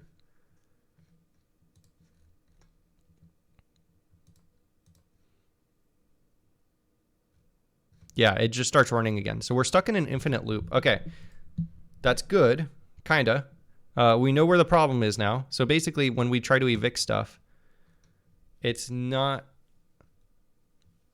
deleting things properly. Okay, so let's check this out. So if the key exists, we look it up, make sure it's not at the end of the list, or make sure that it exists, right? So it should actually exist. It's just like a sanity check. Then we just kind of get the value, which is a pointer. Okay, we say this guy's previous pointer is now equal to, okay, if this guy has a node behind him, we set the node behind him next pointer to this guy's next pointer, which should reassign it going forwards. And then we want to assign the forward node backwards. So we say assign his previous to his previous, which is fine. Okay. Then we say if the oldest entry is this entry, we assign the oldest entry to his next pointer. If we're removing the oldest entry, we just want to make sure that now the oldest entry points to the next one.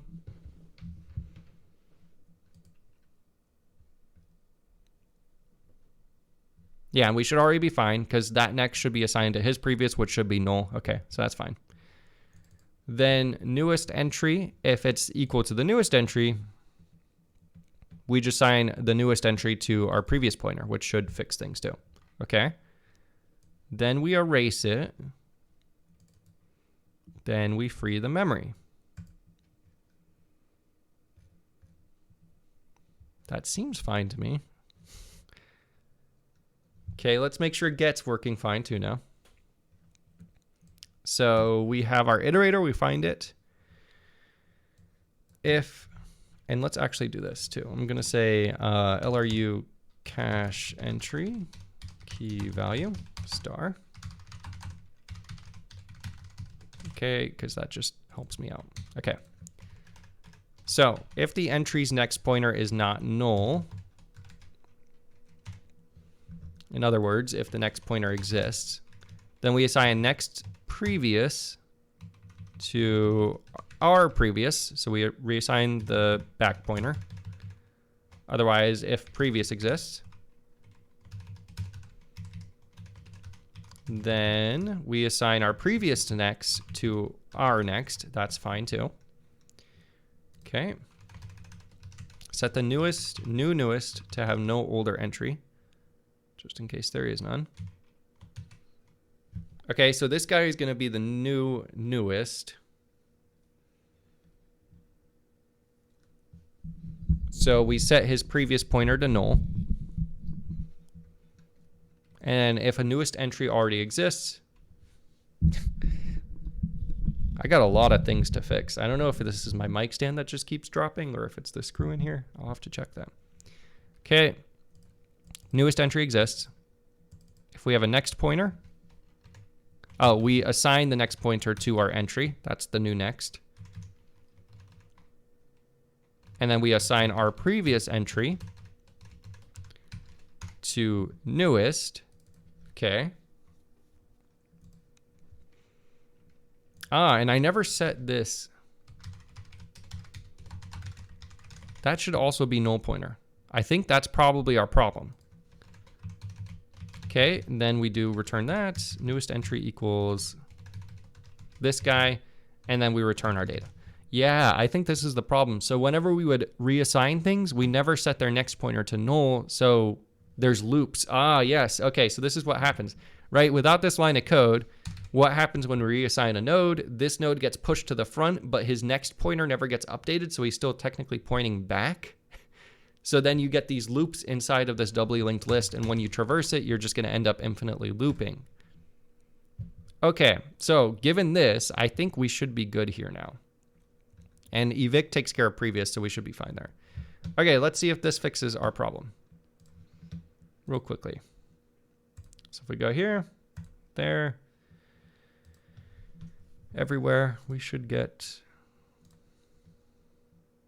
All right, look at that. So, oh no, it's looping again. Dang it, I was so excited. I thought we had it for a second there. It looks like there's still a loop somewhere. Okay, let's go back into here. Yes, okay, so we're stuck in here still, unfortunately. Okay, we'll keep stepping through this in a second. Red Candy Eater, what are your hobbies? Do you play games? I do play games. Hobbies, I play piano over there. I read and I play games, I guess. I've started running, but unfortunately, it looks like my right knee doesn't like that very much, so I have taken it back a notch. I also do bicycle, like cycling, not competitively or very much. It's just for exercise. And then I have a PS5 that I just bought, so that's probably what I'm going to do after this stream is play some more games on there. But yeah, in other words, and then other hobbies, I just hang out with friends and stuff, and we play board games and whatnot. So yeah, I think they're pretty typical hobbies, nothing extravagant. And coding, of course, this is a hobby. This is probably the biggest hobby.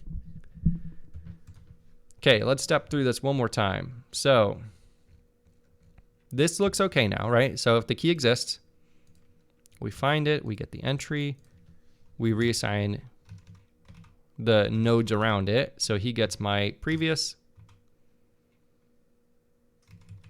our previous gets my next. Yeah, okay, cool. Then we assign our oh, I removed it. When did I remove it? Why was that gone? Did I remove that? Am I just... Okay. Don't know if I'm going crazy here or not. Was that in there or not last time I tried this? We'll try this again. So maybe we did solve it and I just accidentally deleted the code for some reason. So let's see.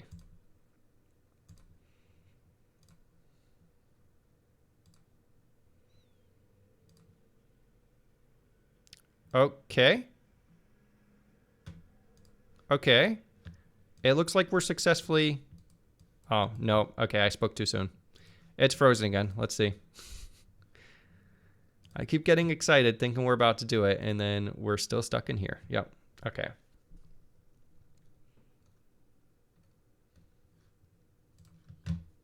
This should be the easy part. The doubly linked list should not be difficult. It's a pretty simple data structure, so this is kind of annoying. Okay, anyways, so we assign my next to be null pointer. We assign whatever the newest entry is next to him. We assign my previous to be him. Then we assign the newest to be this. Then we return the data. Let's see insert. Is this working correctly? So when we insert a value, we set next and previous to null, set up all the data. If there's a newest entry, we set its next pointer to be this. We set our previous pointer to be that. Otherwise, if there is no newest entry, we set the oldest entry to be this. So oldest and newest will both be this. And then we set the newest entry to be this one. Okay. We should also do, this should only happen if that's 0.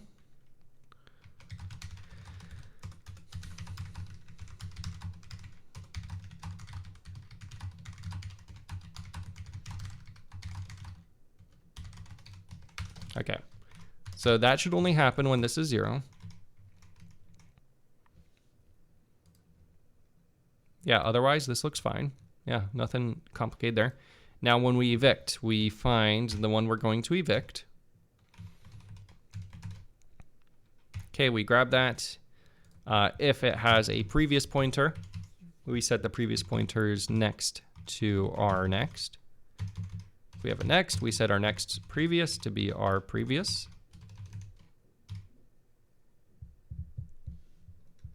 And then if we are the oldest one, then we set oldest to be our next.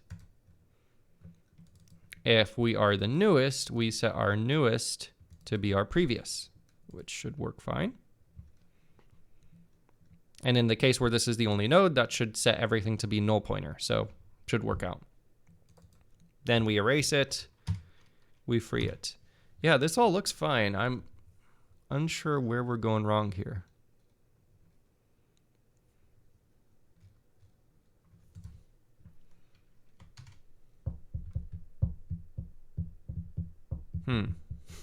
SE Woods, if it wasn't what you already did, Gabe, running on forest trails is really good for knees, ankles. Is it really? I feel like if I ran on a forest trail, I would end up breaking an ankle, so probably not good. Whenever I go hiking and stuff, I have to be very careful of like where I'm placing my feet. And I did almost break my ankle in Montana one time when I was hiking at the very end of a long 7-mile hike, and that was not fun. So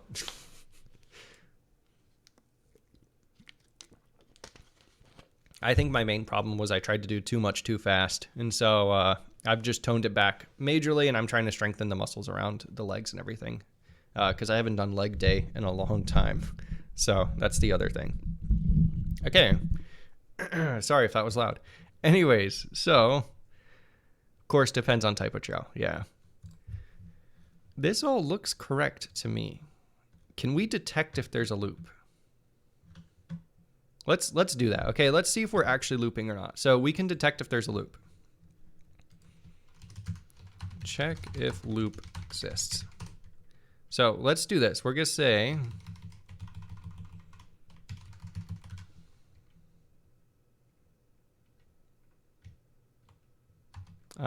canary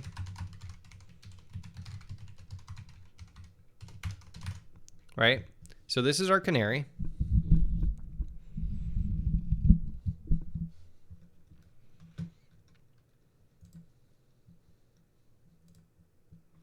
And this is what we'll do. I'm gonna scope this off, okay? Just kind of do this on the side.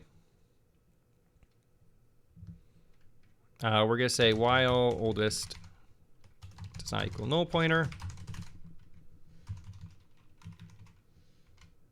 Oldest equals oldest next.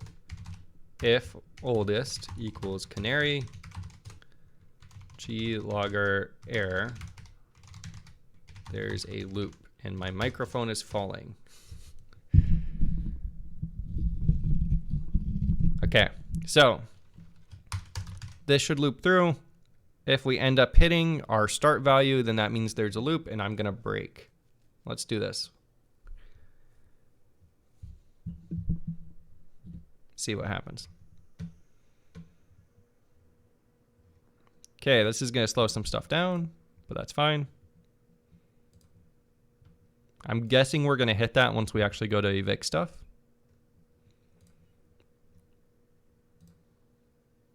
Okay, we do. So we're getting a loop somehow. Why, where, how is this happening? Where are we looping? This should tell us where we're looping to.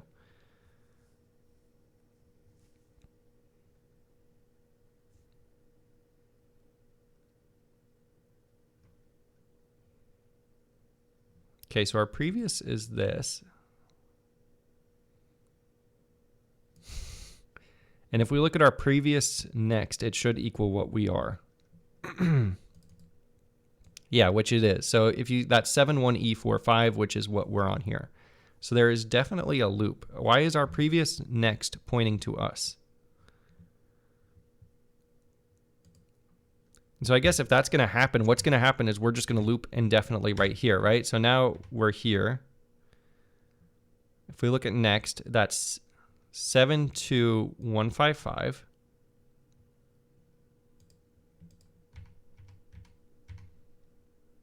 And now we're there.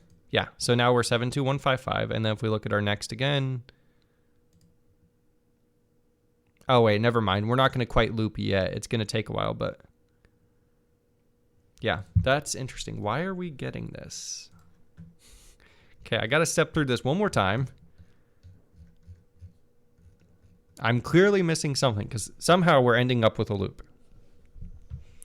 The forest jaws you're thinking of has almost like a bouncing effect and the ankles get stronger. Huh, nice. Red Candy Eater. Do you have tricks or habits to get into a discipline or state of mind? I usually clean my room, cut and eat veggies, and or take cold shower and listen to brown noise. And shrink my mental experience to only let ideas related to the job pop up. No, I do not. And I am actually not a very disciplined person at all. I'm trying to get better. It's the hardest thing is getting into the habit. Once you get into the habits, it's a lot easier to do stuff. So I was out of the US for 2 weeks, a couple weeks ago, and I've lost all the good habits I had because I was eating a lot, not running, not doing any sort of exercise. And so that's kind of built up. And in the US, I don't know where you guys are located, but we have Thanksgiving coming up. So that's going to be more food, lots of other holidays and stuff. So it's just a mess. But yeah, I just try and do the same thing every day. One thing I do is like, if I want to exercise, I watch a series while I'm exercising. So while I'm cycling on a stationary bike, I will watch an episode of my series, and I don't let myself watch the next episode unless I'm cycling again. So depending on how much I like the series, if I want to keep watching it, then I have to force myself to do the exercise. So I try to do that type of stuff to just make myself go and do it again, but it doesn't always work. Essie Woods, also, first thing I thought when I came to the stream was this guy started to work out for real in addition to big haircut. Thanks, Essie Woods. Still got a long way to go. COVID added a lot of weight that I didn't want. So yeah, but I'm sure that's the same for most of us. I don't know about you guys, but sitting down all day does not help for when you're trying to lose weight. Okay, let's step through this one more time. Something is going horribly wrong and I don't know where. Okay.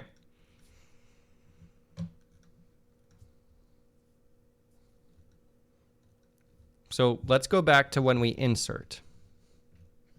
When we insert, what do? We allocate a brand new entry. Let's also just do this. New entry equals that. So we're going to zero it out. And then we assign the data. We assign the key. Next and previous to null. Okay, there's nothing left there. Okay. So we have all that. Let's also just rename this because I just want to make it explicit. And no, I was going to rename this to head tail, but that doesn't help me much. Okay. So we insert. Okay, so everything is just kind of empty. First, we check and see if we have a newest entry. If we do have something in that slot, we assign its next pointer to us because we are now the newest entry, right? So this goes there. Then we assign our previous pointer to that, which is this. So now this is no longer the newest, which happens once we do this.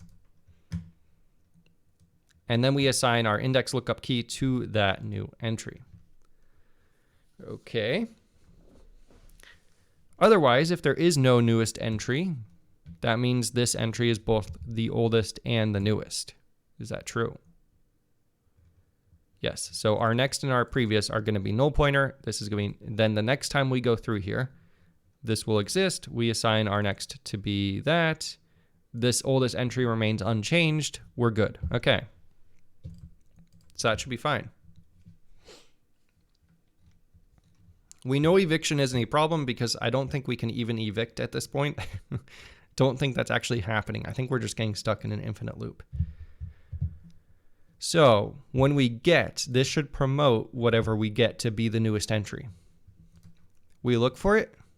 We get its pointer. That's this. If its next pointer exists, we assign its next previous to our previous. So we just draw this out because I must be missing something here. I don't know. Here, I'm going to switch here. So basically what we're doing is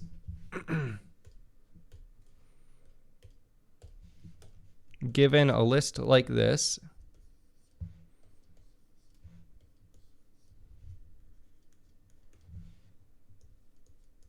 okay, so basically we have that,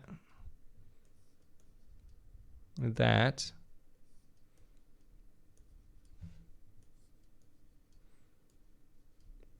that. Okay.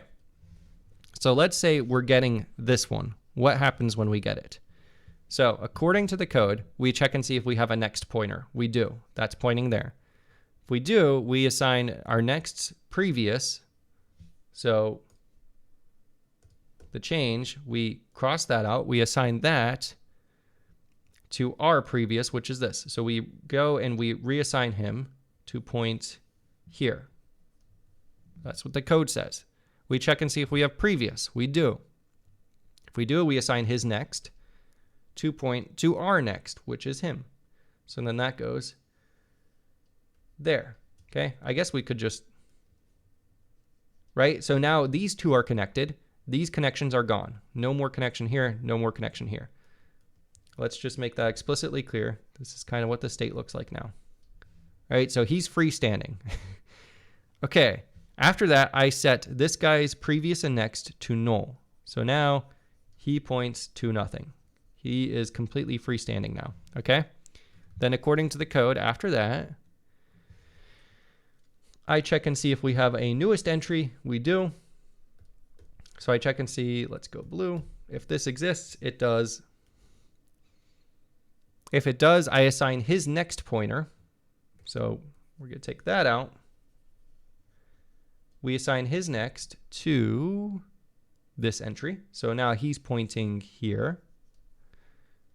And we assign our previous to him. So now our previous entry is pointing here. Ah. Wait, yeah. And so this is already pointing to null because I've already done that. Let me just double check. Yes, okay. This is already pointing to null because I've already reassigned that. So we're good there. And then I say the newest entry is now him. Yeah, so that should not result in any loops. Let's do a couple edge cases. Make sure this is all working as it should. So let's go undo back to our original state. Okay, let's try the tail. So what happens if we do it with our tail?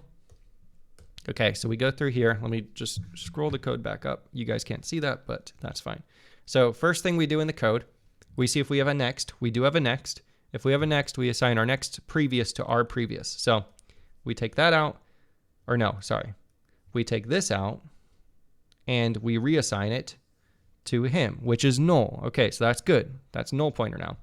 If we have a previous entry, we don't. So we skip this next section in the code. Then we assign. So now we have no pointer here, no pointer here. Okay, let's go here. Then what we do is we reassign this to null. So our next is now null. Previous is now null. Okay. Then what I do is I say if there's a newest entry, there is. We assign newest entries next to this entry. So then this goes and points to him. Okay. This is gone. And our entries previous points to our newest. So then we have a pointer going back and this previous disappears. Okay, so now he points to null and we've reassigned. Okay, so that's fine too. So center works, the tail works. Let's just make sure that the head works too. So if we do it to this one, does it work? Last time. Hopefully it should work out. Actually, hopefully it shouldn't work out, so we identify whatever this bug is. Okay. So entries next. So our next pointer. Okay, so first of all, we're replacing this one. If we have a next, we don't, so we skip that. If we have previous, we set our previous next to our next. Oh, I think I see where our problem is, potentially. So if we're updating this one, if we do that, then what we do is we remove this, point that here. So now that's pointing to null. That's kind of bad, because we want him to remain here. Okay, so if okay, then what we do is we say entry previous equals null pointer. So we remove that. Okay, what we're doing now is we're saying this is null. This remains the same. It's also null. Then we check and see if we have a newest entry. We do. That's this guy. If we do, we set his next pointer to me. Oh, this is where the loop comes in. Now what's going to happen is we're going to point this at himself. And then we set our previous.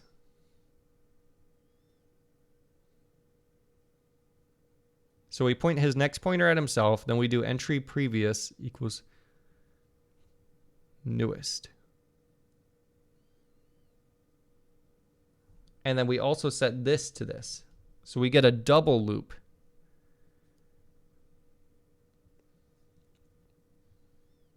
Is that right? Wait a second. Newest entry next equals that. Yeah, okay, so this is like very bad. And then we set this to the newest entry again. Okay. Yeah, so I was just stupid. I think there's one key thing we can change to fix all this, hopefully.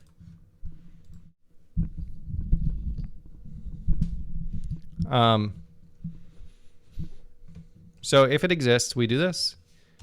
If return. If this is already the newest entry, no need to promote it. Let's see what happens. Okay, let me just check chat real quick. SE Woods. Wait, let's see. Let's fix this.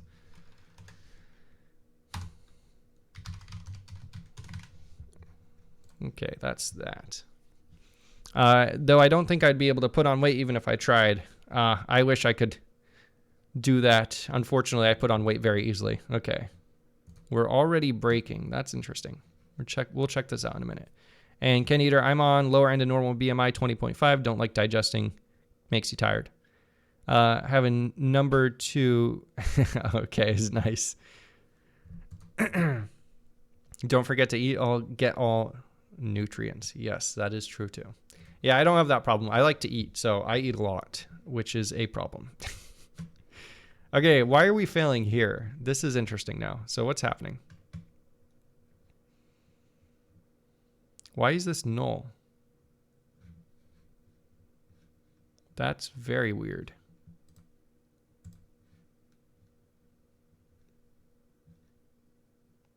How is... That's just very weird. Somehow this failed?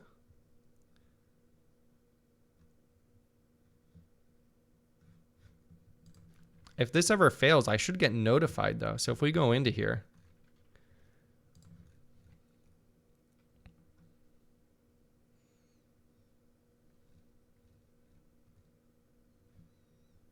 Oh, never mind. Wait, yeah, so I do if memory.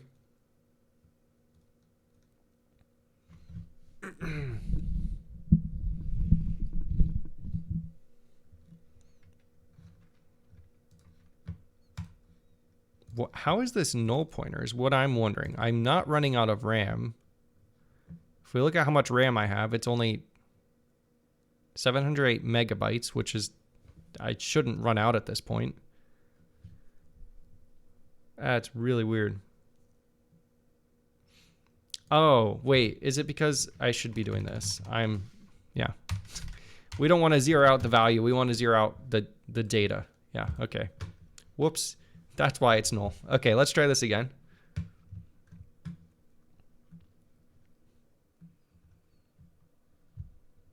Okay, yeah, that's better. Cool, so let's see what happens now if we go through this.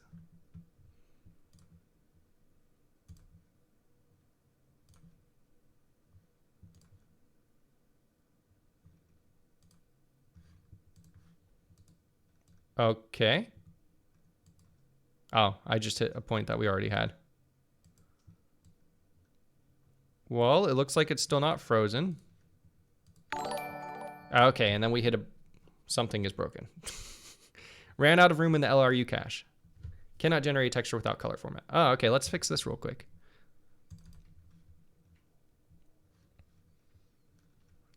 So let's go, where is this coming from? This is coming from here. Let's go and set this up properly so that we get an actual texture. Dot set format.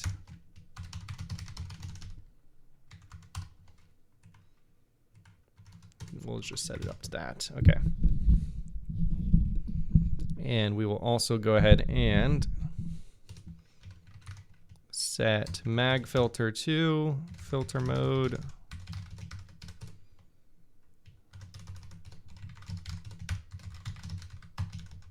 Okay, let's do that. Try this again. Also, thank you, Red Candy Eater, for following. Yeah. Let's go through this again. See what happens.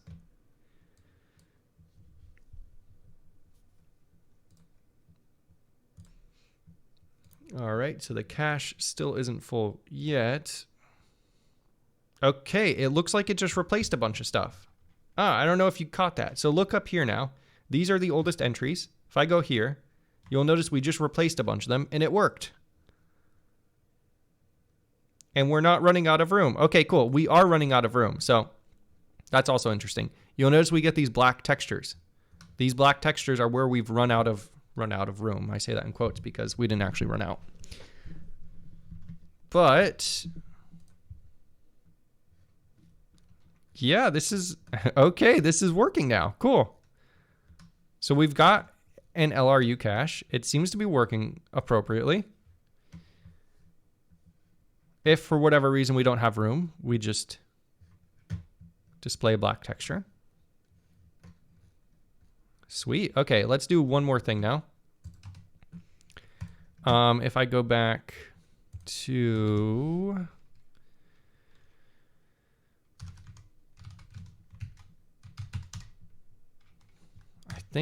no. Okay, I think this is in, where is this? Let's go into here. Okay, I want to remove this. Let's see if I remove this, it should just work. Let's see, just double check now. That shouldn't be necessary. That was kind of a debug thing just to see what was going on. So if we do this, and you can kind of see what I mean by it's like in various states of being created. Oh, that was interesting. I just noticed that there was an A where we shouldn't have had an A. Ah, okay. So it looks like we do still need to clear out stuff or something.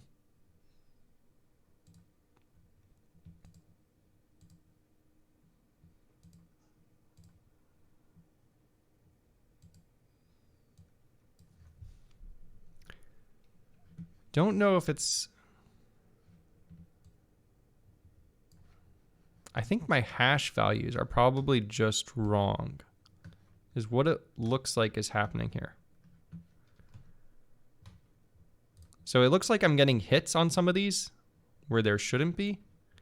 And then it's pulling the incorrect texture coordinate.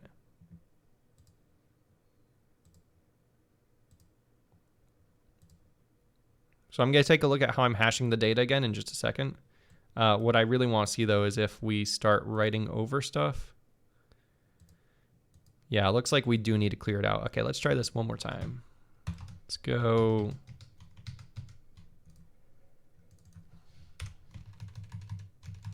Can we clear it? Is what I want to do. I don't know if this actually clears. Is there like NVG clear? No. Okay, let's see what happens when we do this. Does my day job have flex time? I mean, so right now I'm on vacation technically, so that's why I'm able to do this right now. But my job, like during working hours, like it's okay if I work later or earlier or whatever, as long as I'm getting my job done, if that's what you mean. So yeah.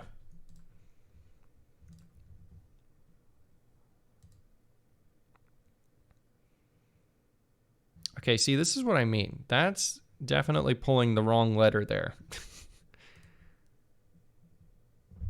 Yeah, and now we're getting a lot of wrong letters.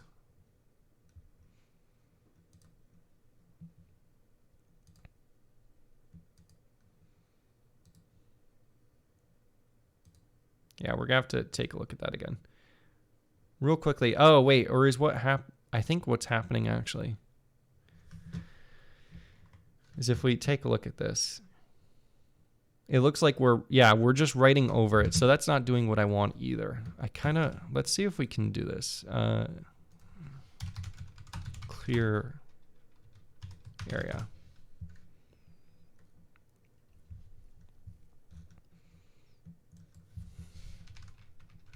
What I want to do, OpenGL clear subtexture. I want to do this, but I don't know how slow this would be. I guess we could just try it. Everything is kind of slow right now anyways. Let's try it. Okay, so we're going to try and clear the subtexture. Do we have the texture? Okay, if we go back up here, this is being called from here, okay? And we do have the texture here. So let's try GL clear text sub image. Okay, we're gonna give it the texture, which in this case is, I think I bind it somewhere up here.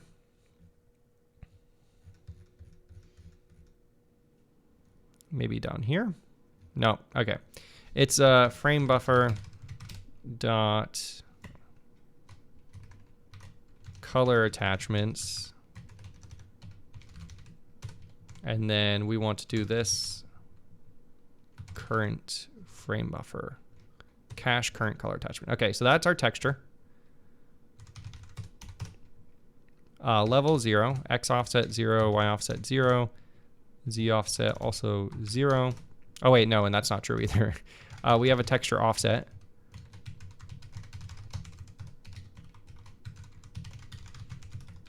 Okay, so we do that. Then we want the width and the height. Actually, let's do allotted size.x. Depth is 0.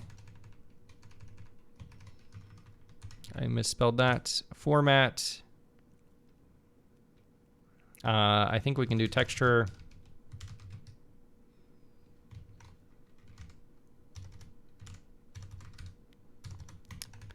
I think there's a way to get format and type.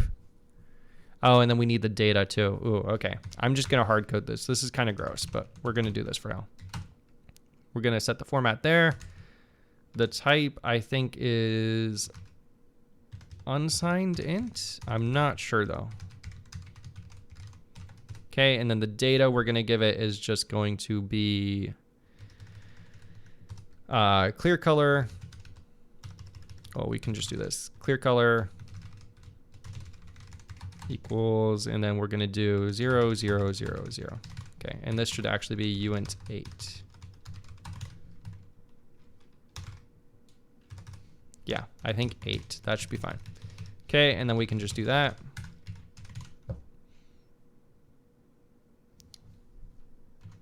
And will that repeat the clear color is what I want to know. I don't think it will, actually. Let's just double check. Data, the address of memory to be used to clear the specified region. Fills all or part of an image in a texture with an application supplied value. Okay, yeah, so we just need, yeah, okay. I'm going to set this to 32 because I'm not sure if that's necessary. Let's see what happens when we do this, how slow that is. Yes, that's what I meant. Probably common practice by now. Yeah, it's pretty common practice for companies to have flex time, but it depends, I guess, where you're at and everything. Okay, so this is fine.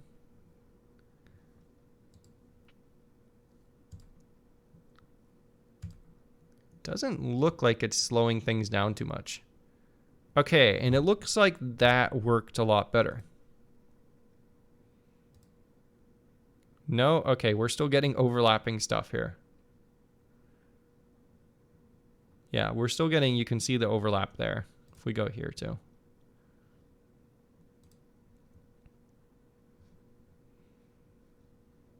I can't tell.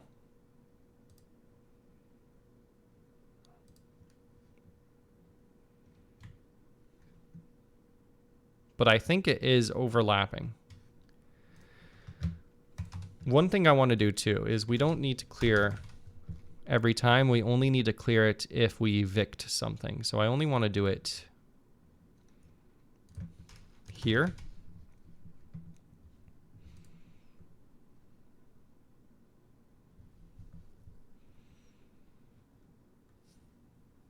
Yeah, and I think this is all we would need, really.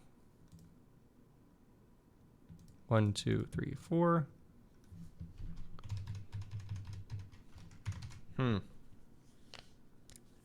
Let's switch to release mode real quick to at least see what happens, how this is performing, kind of get an idea. I think we're pretty much at the end of what I need for this. There's just a few bugs that I need to work out with this cache.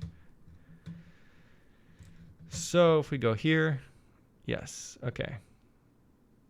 So it's so close. I don't know what's going on there. Yeah, and now it thinks it can't evict anything, clearly, because it's like, it's kind of messing up here. We're overwriting stuff, and it's not actually doing that. But the performance is much better. That's good. If we actually look at performance, you can see kind of here, we're at 60 FPS.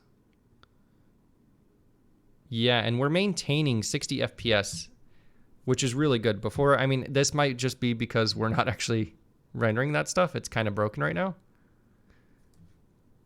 But before, this would go to like 11 FPS if I would start to play it. But now we're maintaining 60, kind of. Oh, and we're not seeing anything because it's up here. Okay. But the fact that it doesn't work is kind of bad. So I need to fix that somehow. Also curious, what happens if we actually use the whole texture size? So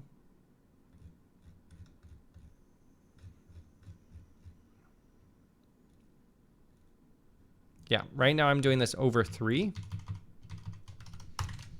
Let's make it the full height again and see if it uses up the whole texture. It should.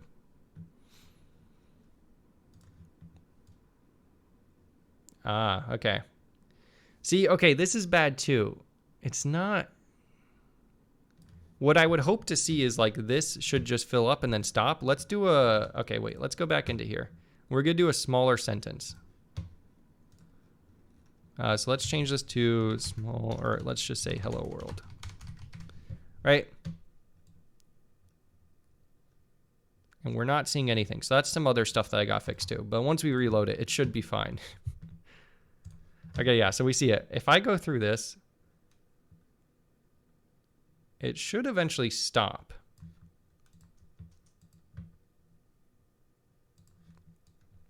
Like, I shouldn't get any new entries in here once we kind of fill it up, the cache. And it looks like that is the case. Okay, so that's good. That means that at least we have a way. Okay, but this is not good. We're getting weird artifacts and stuff.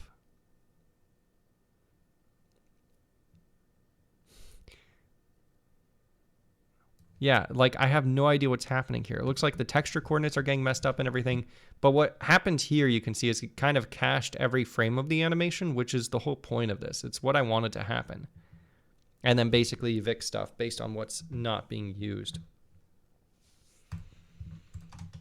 It's just weird that we're not getting our data back correctly. And that's what I wonder if it's because of just something in here that's not working right. I don't know. I might have to look into this a little bit more on my off time, debug it a bit deeper.